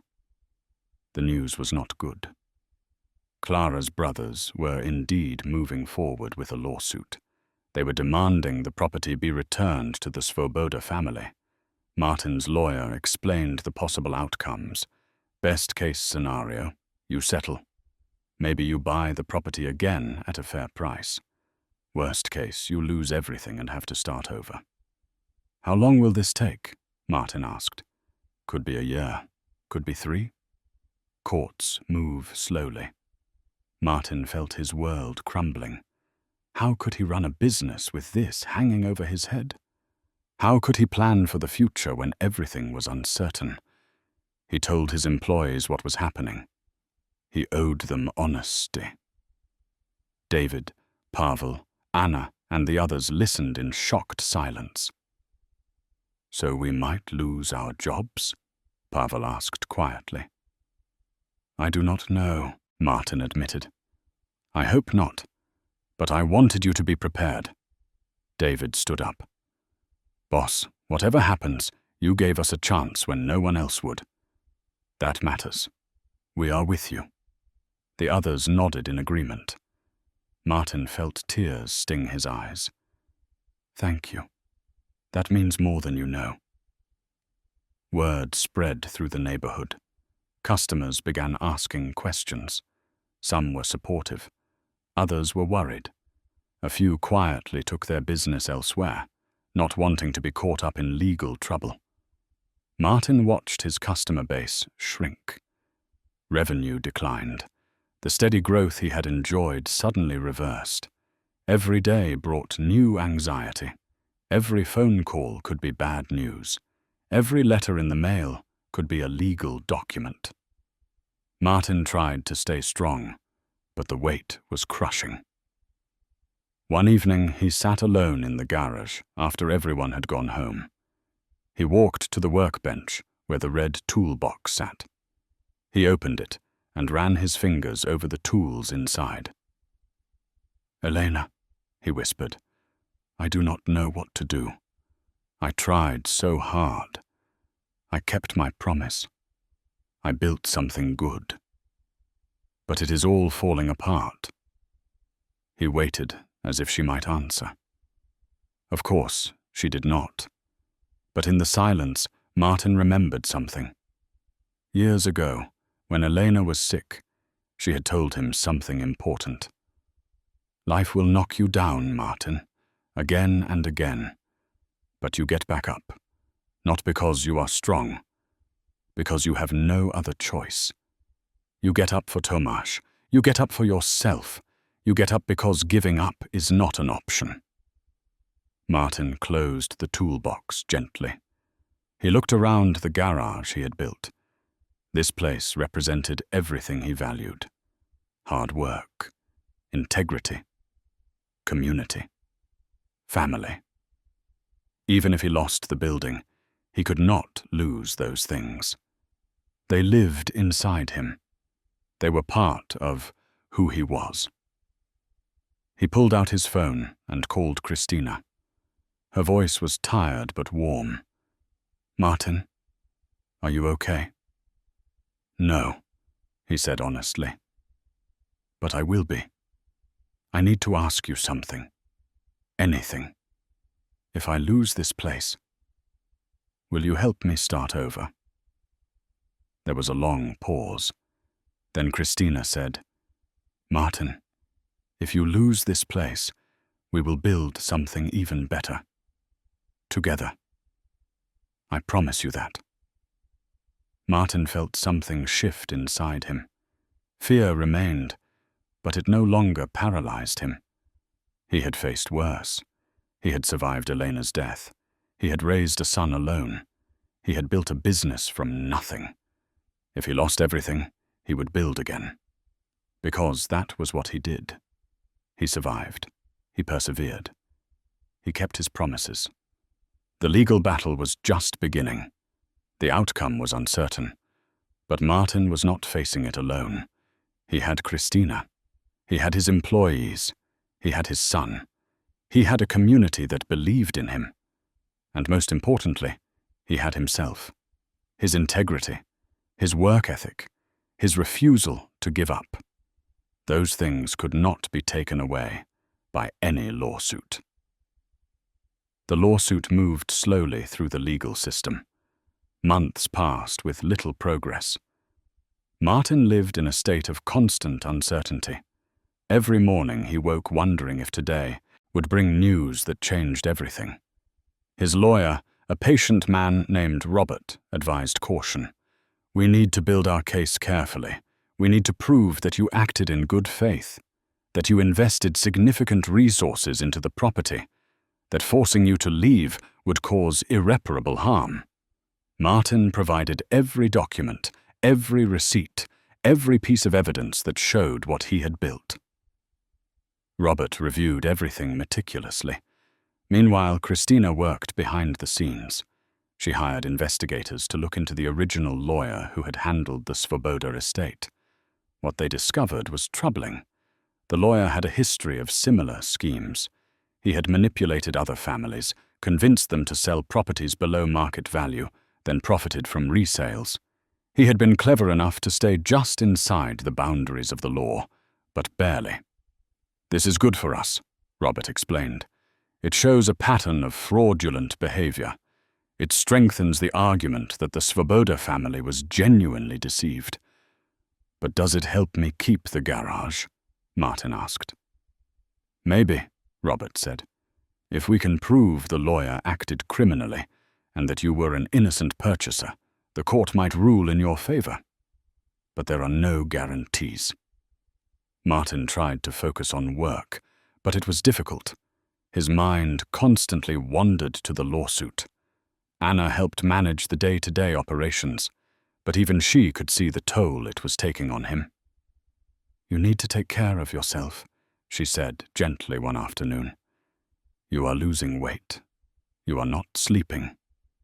This stress will destroy you if you let it." "I know," Martin said. "But how do I just ignore it?"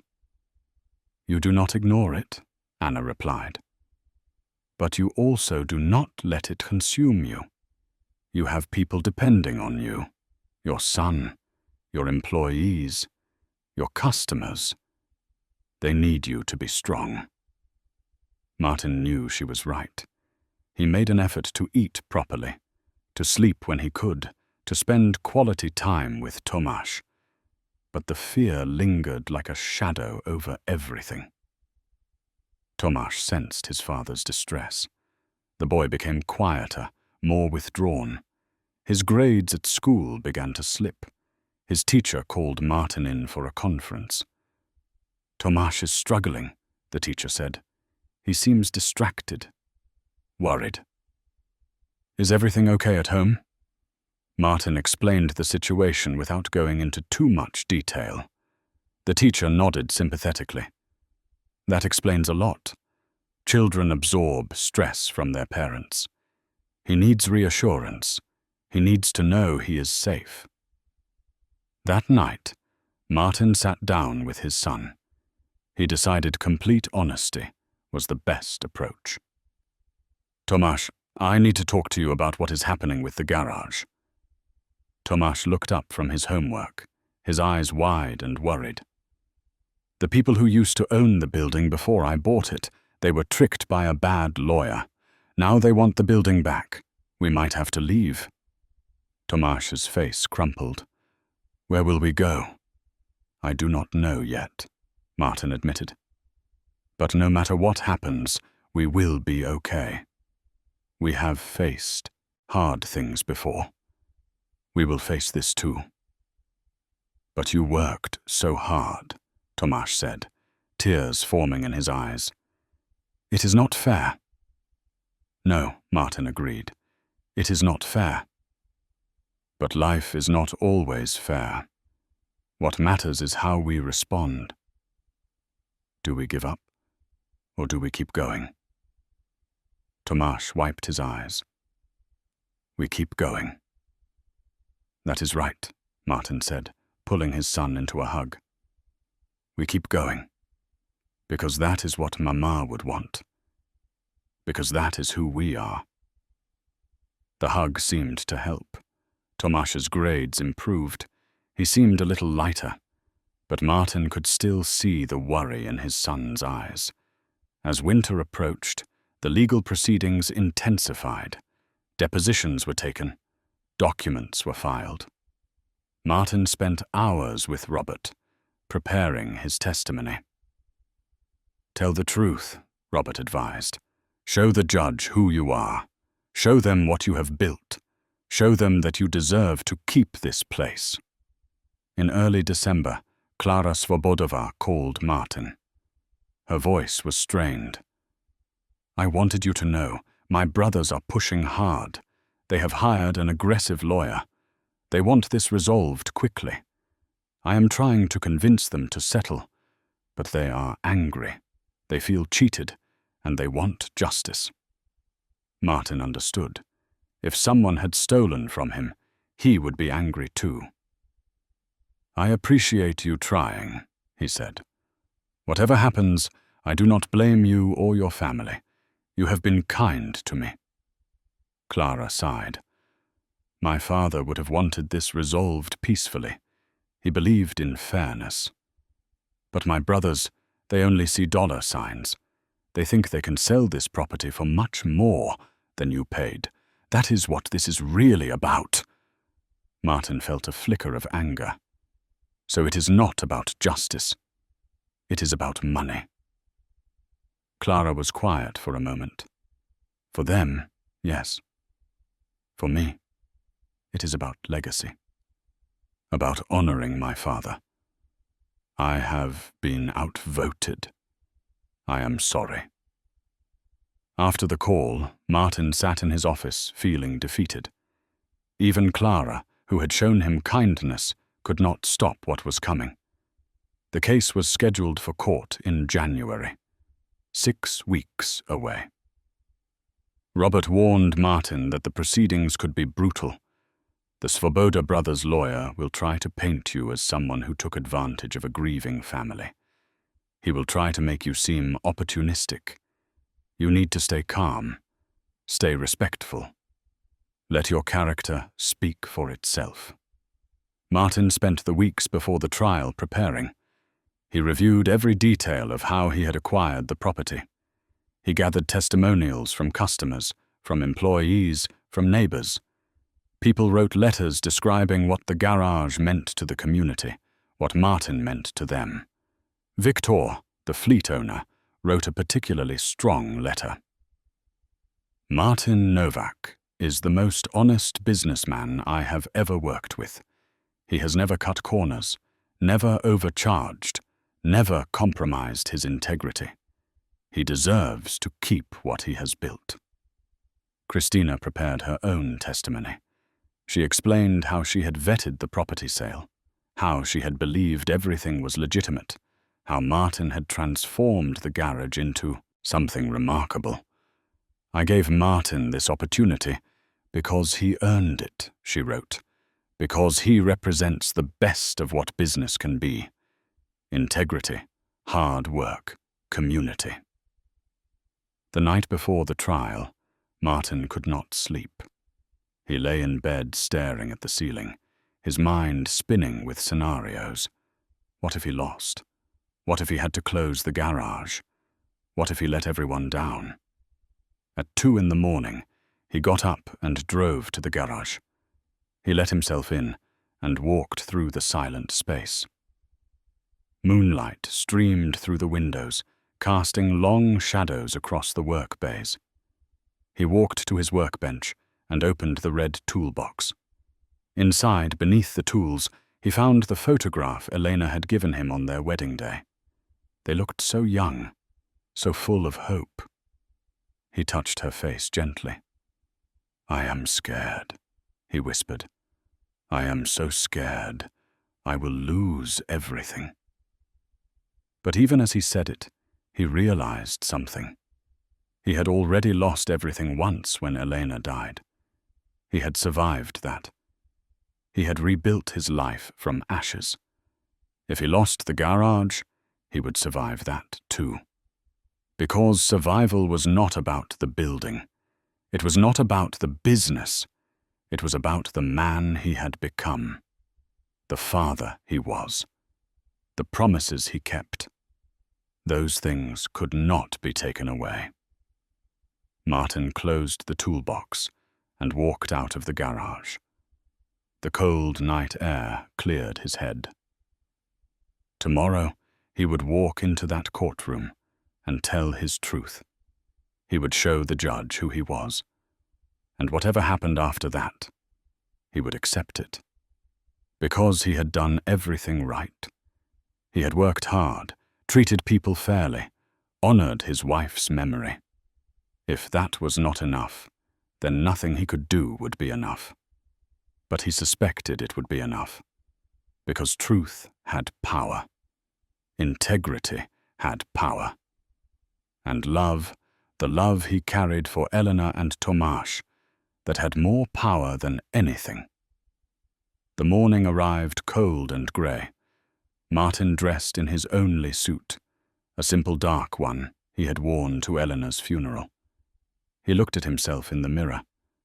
He looked tired, older than his years. But his eyes were clear.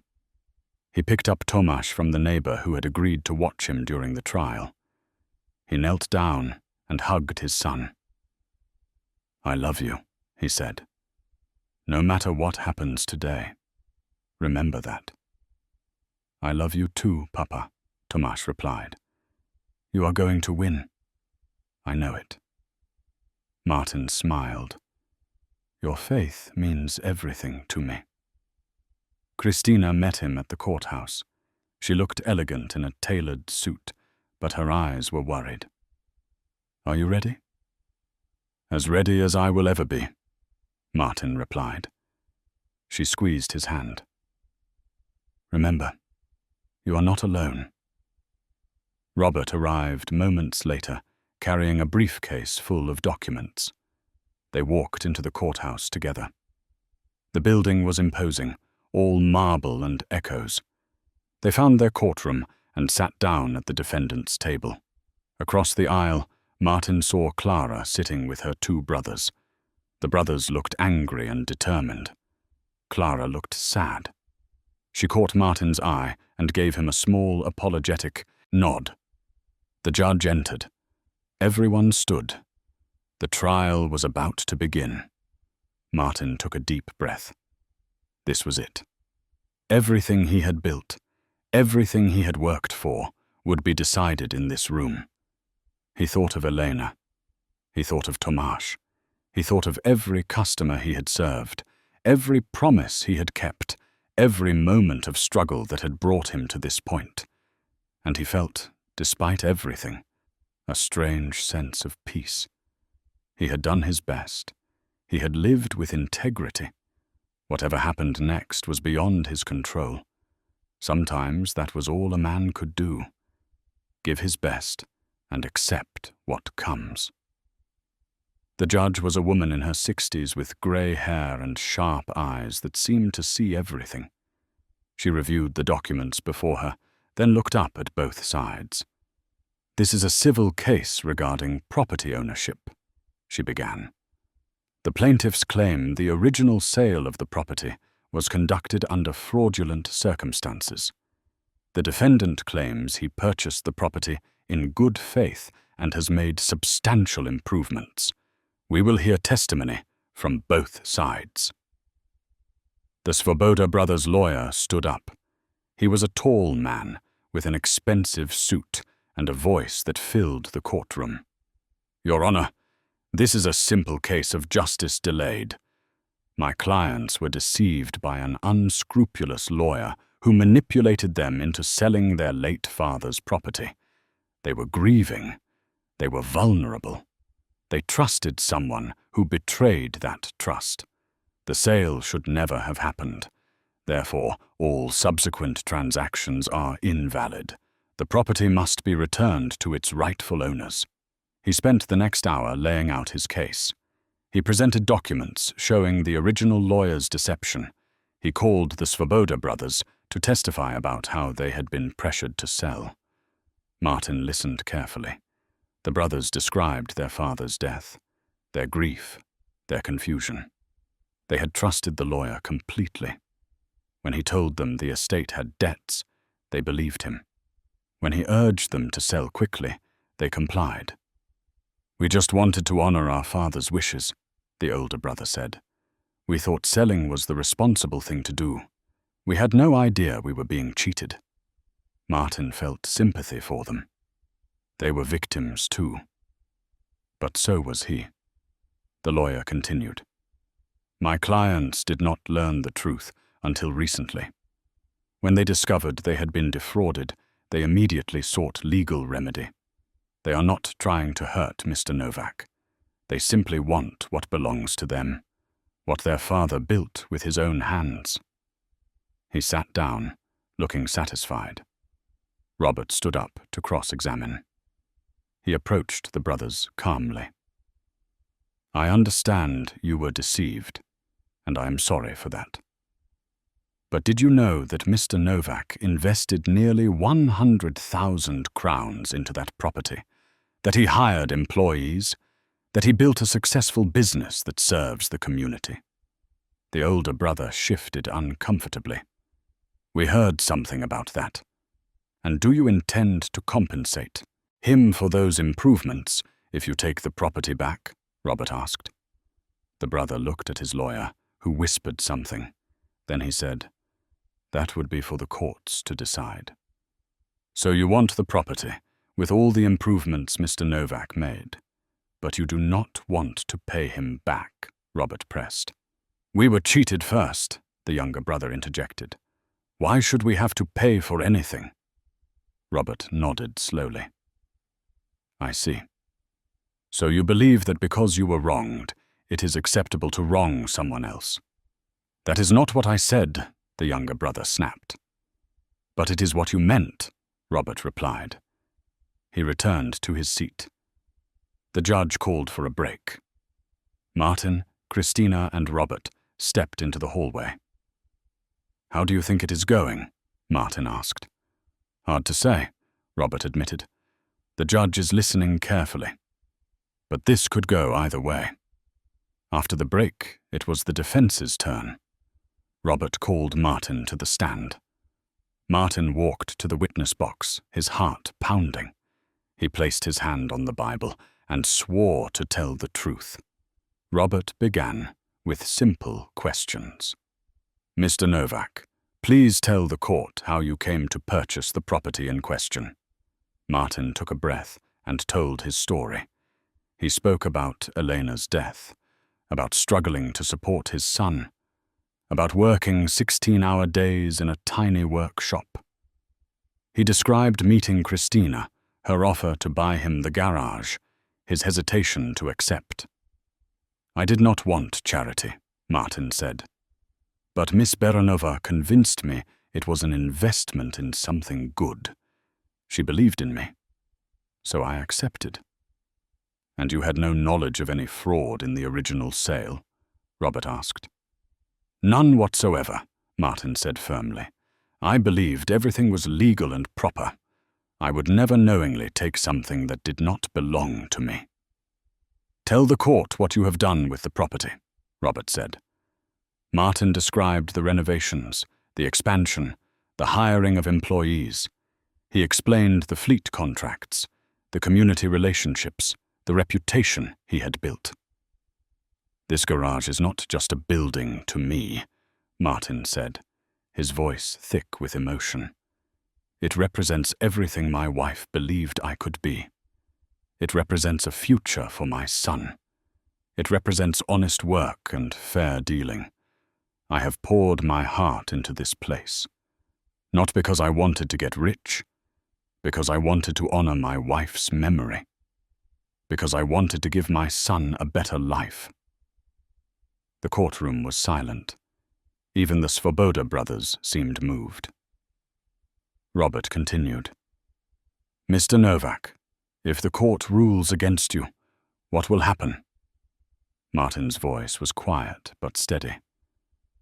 "I will lose everything I have worked for," My employees will lose their jobs.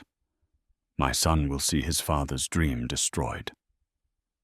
But I will survive, because I have survived worse. I lost my wife. I raised a son alone. If I have to start over, I will start over. Because that is what you do when you love someone. You keep going. Robert nodded. Thank you, Mr. Novak. No further questions. The Svoboda. Brother's lawyer stood for cross-examination. He approached Martin with a skeptical expression. Mr. Novak, you paint a very sympathetic picture. But let me ask you this. You knew the property had been owned by the Svoboda family, correct? Yes, Martin said. And you knew Mr. Svoboda had died? Yes. Did you ever try to contact his family, to make sure they were comfortable with the sale? Martin hesitated. No. I trusted the legal process. I trusted that everything had been handled properly. So you took no steps to verify that the original owners were treated fairly, the lawyer pressed. I relied on the lawyers and the legal documents, Martin replied. I am not a lawyer myself. I am just a mechanic. The lawyer smiled coldly. A mechanic who saw an opportunity and took it. Martin felt anger rise in his chest, but he kept his voice calm. I saw an opportunity to build something good, to create jobs, to serve my community. If that makes me opportunistic, then I am guilty. But I did nothing wrong. The lawyer tried several more times to shake Martin's testimony, to make him seem calculating or dishonest, but Martin answered every question with simple truth. He had nothing to hide. Finally, the lawyer gave up and sat down. Robert called Christina to the stand next. She testified about her due diligence, about her belief that the sale was legitimate, about her admiration for Martin's character and work ethic. I have worked with hundreds of business owners, Christina said. Most care only about profit. Martin cares about people, about integrity, about doing right by others. That is why I invested in him. That is why I believe he deserves to keep what he has built. The Svoboda lawyer tried to suggest that Christina had somehow colluded with the fraudulent lawyer, but she calmly refuted every insinuation with documentation and facts. After her testimony, Robert called several of Martin's employees and customers. David testified about how Martin had given him his first real job, how he had learned not just mechanical skills, but life lessons about honesty and hard work. Victor testified about Martin's reliability and integrity in business. Anna testified about the positive impact the garage had on the community. Each testimony painted a picture of Martin as a man of deep integrity. But the most powerful moment came when Robert called an unexpected witness, Klara Svobodova. The courtroom stirred with surprise. Clara's brothers looked shocked and angry. Their lawyer jumped to his feet. Your Honor, this witness is a plaintiff. She cannot testify for the defense. Actually, Robert said calmly, Miss Svobodova has withdrawn from the lawsuit. She is no longer a plaintiff. She is simply a witness to the truth. The judge reviewed her papers and nodded. The witness may testify. Clara walked to the stand with her head held high. She looked at her brothers with sadness, then turned to face Robert. Miss Svobodova, you were one of the original plaintiffs in this case. Why did you withdraw? Because this lawsuit is wrong, Clara said clearly. My father built that garage with his own hands. He loved it. But he also loved fairness. He believed in rewarding hard work and integrity. Mr. Novak embodies everything my father valued, She turned to look directly at Martin. "When I first went to see Mr. Novak, I was angry. I felt cheated. I wanted justice. But then I saw what he had done with my father's garage. He had honored it. He had kept my father's name. He had turned it into something even better than it was. He had created jobs and served the community. My father would have been proud." Her voice broke slightly. "My brothers see dollar signs. They see a valuable property they can sell for profit. But I see something more important. I see legacy. I see a man keeping the same promises my father kept. Hard work, honesty, service. If we take that garage away from Mr. Novak, we are not honoring my father's memory. We are betraying it." The courtroom was completely silent.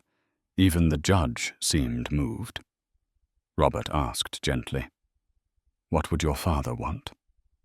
Clara wiped tears from her eyes. "My father would want that garage to belong to someone who loves it as much as he did, someone who will care for it, someone who will use it to help others. That person is Martin Novak, not my brothers, not me. Him."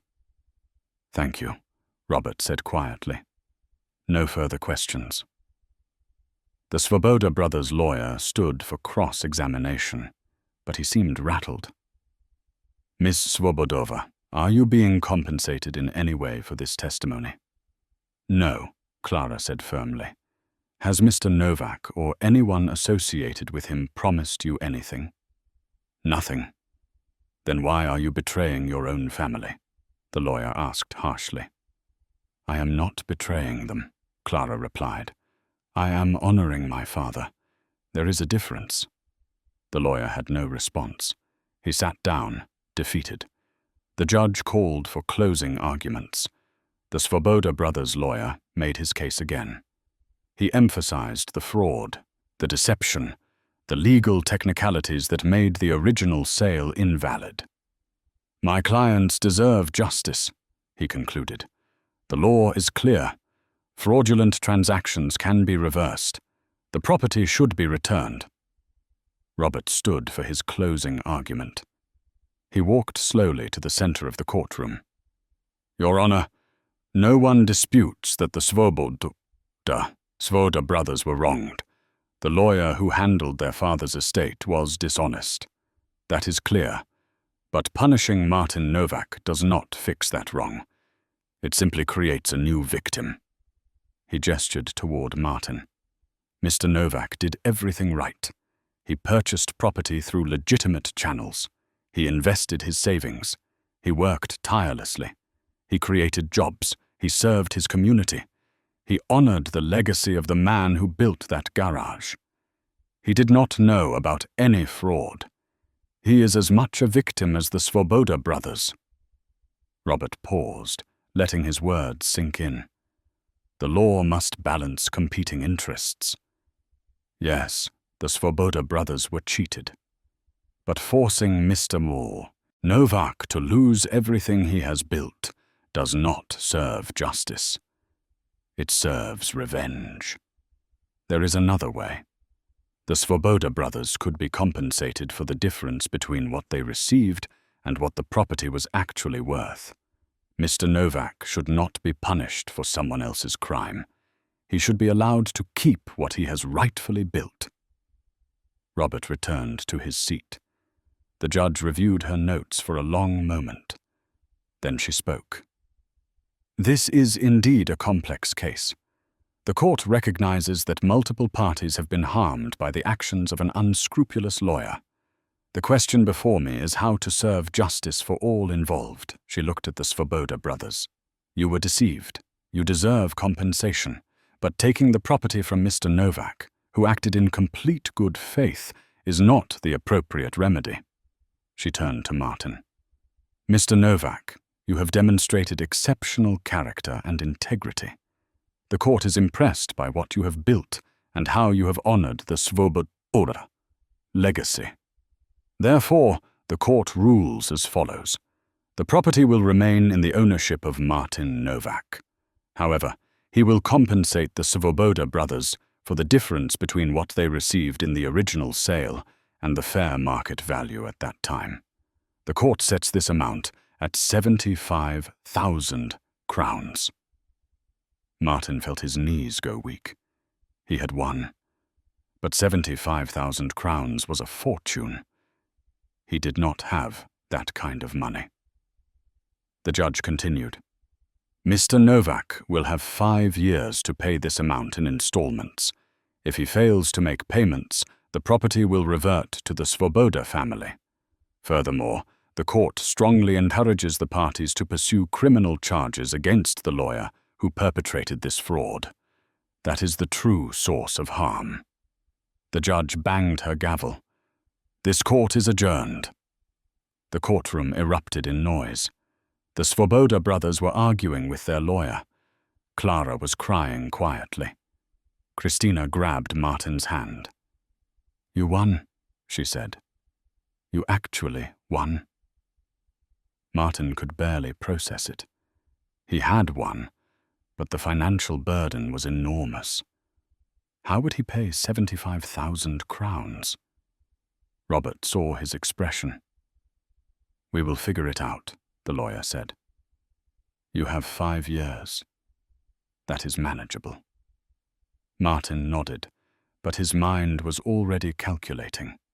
Even with 5 years, it would require nearly every penny of profit. There would be nothing left for savings, nothing for emergencies, nothing for Tomasz's future. But he had kept the garage. That was what mattered. Outside the courtroom, Clara approached Martin. She embraced him, tears streaming down her face. Thank you for honoring my father, she whispered. Thank you for fighting for what he built. Martin hugged her back. Thank you for telling the truth. That took courage. Clara pulled back and looked at him seriously. My brothers are angry with me. They may never forgive me. But I know I did the right thing. You did, Martin assured her. Your father would be proud. As they walked to the parking lot, Christina was already making plans. We need to restructure your finances, maximize profits, maybe take on more fleet contracts. We can do this, Martin. Martin stopped walking. He turned to face her. Christina, you have already done so much, more than I ever deserved. I cannot ask you for more. You are not asking, Christina said firmly. I am offering. We are partners, remember? Your problems are my problems. Martin felt overwhelmed with gratitude. I do not know how to thank you. Just keep being who you are, Christina said. Keep building. Keep honoring your promises. That is all the thanks I need. They drove back to the garage together. When they arrived, Martin's employees were waiting anxiously. David ran forward. Boss, what happened? We won, Martin said, his voice breaking. We get to keep the garage. The employees erupted in cheers. They surrounded Martin, clapping his back, shaking his hand, celebrating. But Martin could only think about one person. He needed to tell Tomasz. He needed to let his son know that everything would be okay. He drove to the neighbor's house and picked up his son. Tomasz looked at him with wide, worried eyes. Papa? We won, Martin said, kneeling down to his son's level. We get to keep the garage. Tomasz threw his arms around his father's neck. I knew it. I knew you would win. Martin held his son tight, feeling tears run down his face. Not just tears of relief, but of exhaustion, of gratitude, of love so deep it hurt. They had survived another storm. Together, they would survive whatever came next. 5 years passed like water through open fingers. Martin kept his promise to the court. Every month, without fail, he made his payment to the Svoboda brothers. It was not easy. There were months when money was so tight he could barely afford groceries. There were months when unexpected repairs or slow business made him wonder if he could continue. But he never missed a payment. Not once.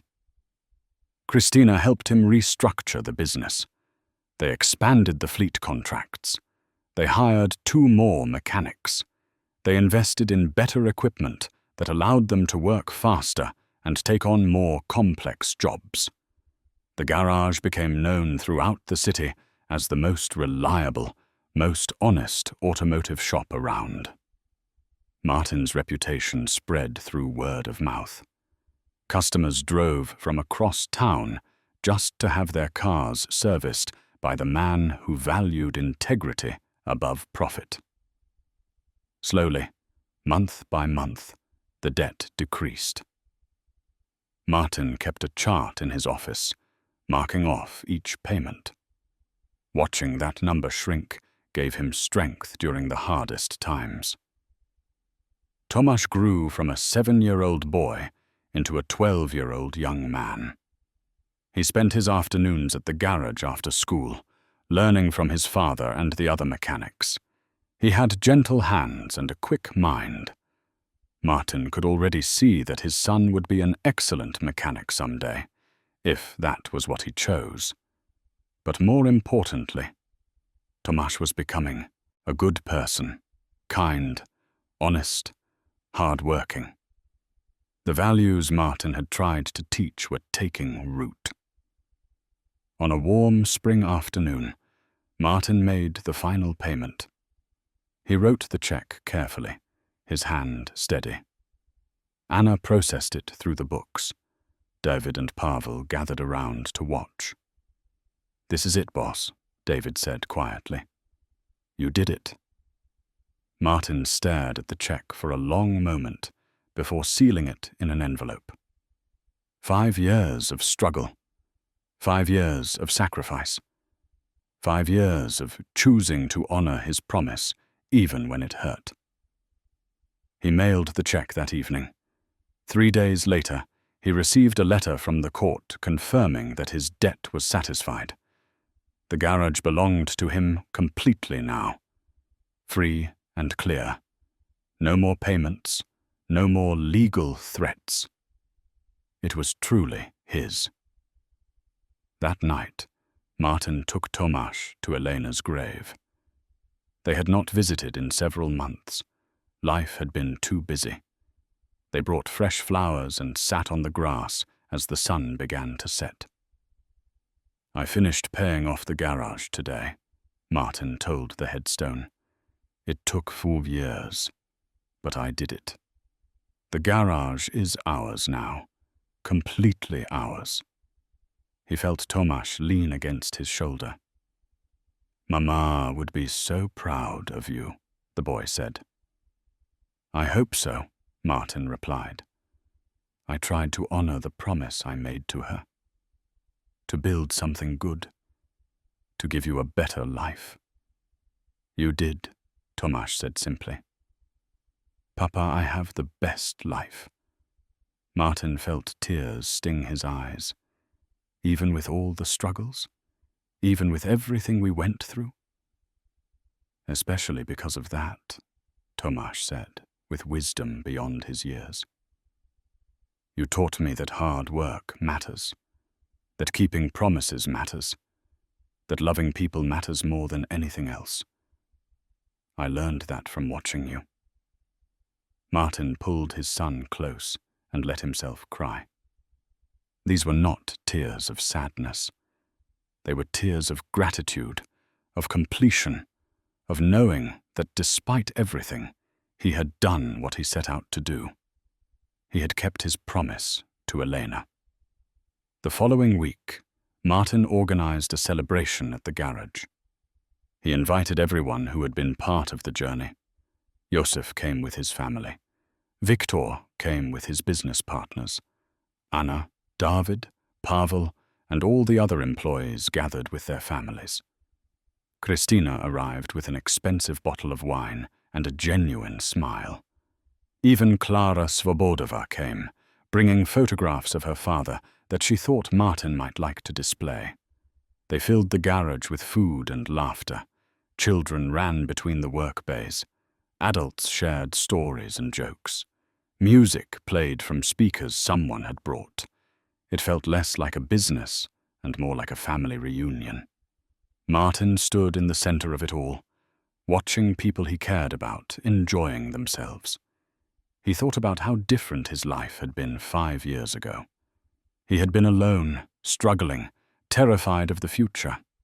Now he was surrounded by community, by people who believed in him, by opportunities he had earned through persistence and integrity. Christina approached him, holding 2 glasses of wine. She handed him one. "To keeping promises," she said, raising her glass.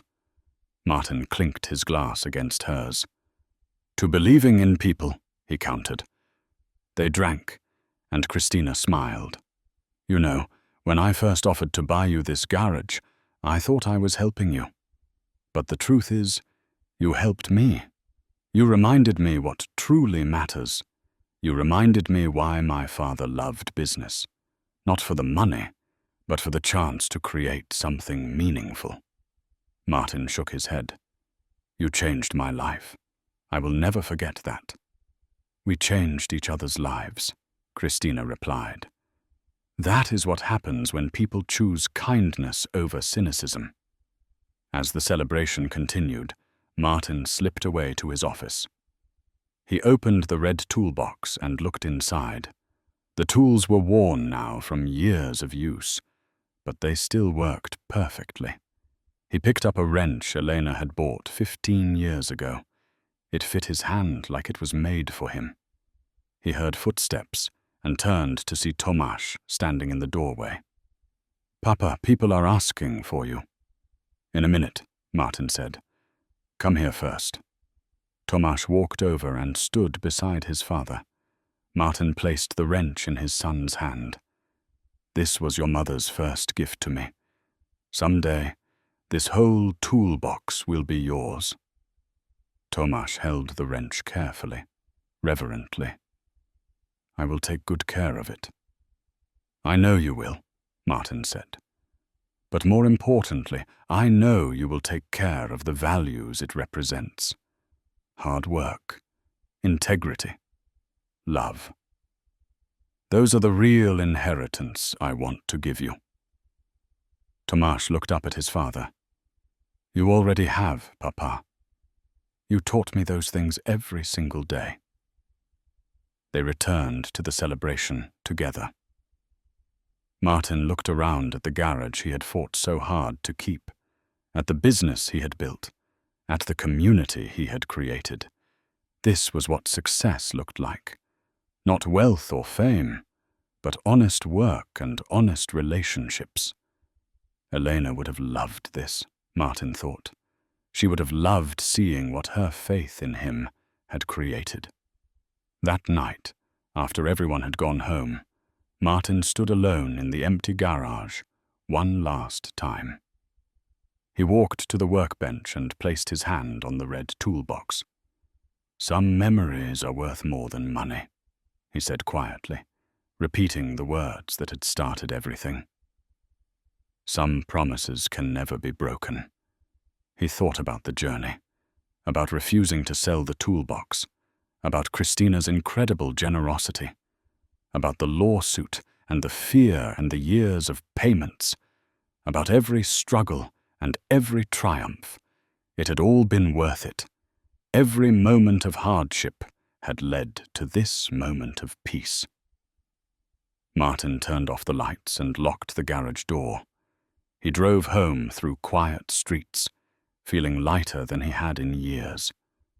When he arrived, Tomasz was already asleep. Martin checked on him, kissing his son's forehead gently. In the morning, they would wake up and begin another day. Martin would go to the garage and work on cars. Tomasz would go to school and learn and grow. Life would continue in its beautiful, ordinary way. But tonight, Martin allowed himself to rest, to feel satisfied, to know that he had done what he promised. He had built something good. He had honored Elena's memory. He had given his son a future, and he had learned something profound along the way, that accepting help was not weakness, that community mattered more than pride, that love, in all its forms, was the only thing truly worth fighting for. Some things are priceless. Some promises last forever. And sometimes, when you honor those things with everything you have, when you refuse to compromise your values even in the darkest moments, life finds a way to honor you back. Not with perfection, not without struggle, but with meaning, with purpose, with the quiet knowledge that you lived well, loved deeply, and kept your word. Martin fell asleep that night with a smile on his face, dreaming of tomorrow and all the tomorrows after that. The garage would be there. His son would be there. The promise would endure. And that, he realized, was more than enough. It was everything.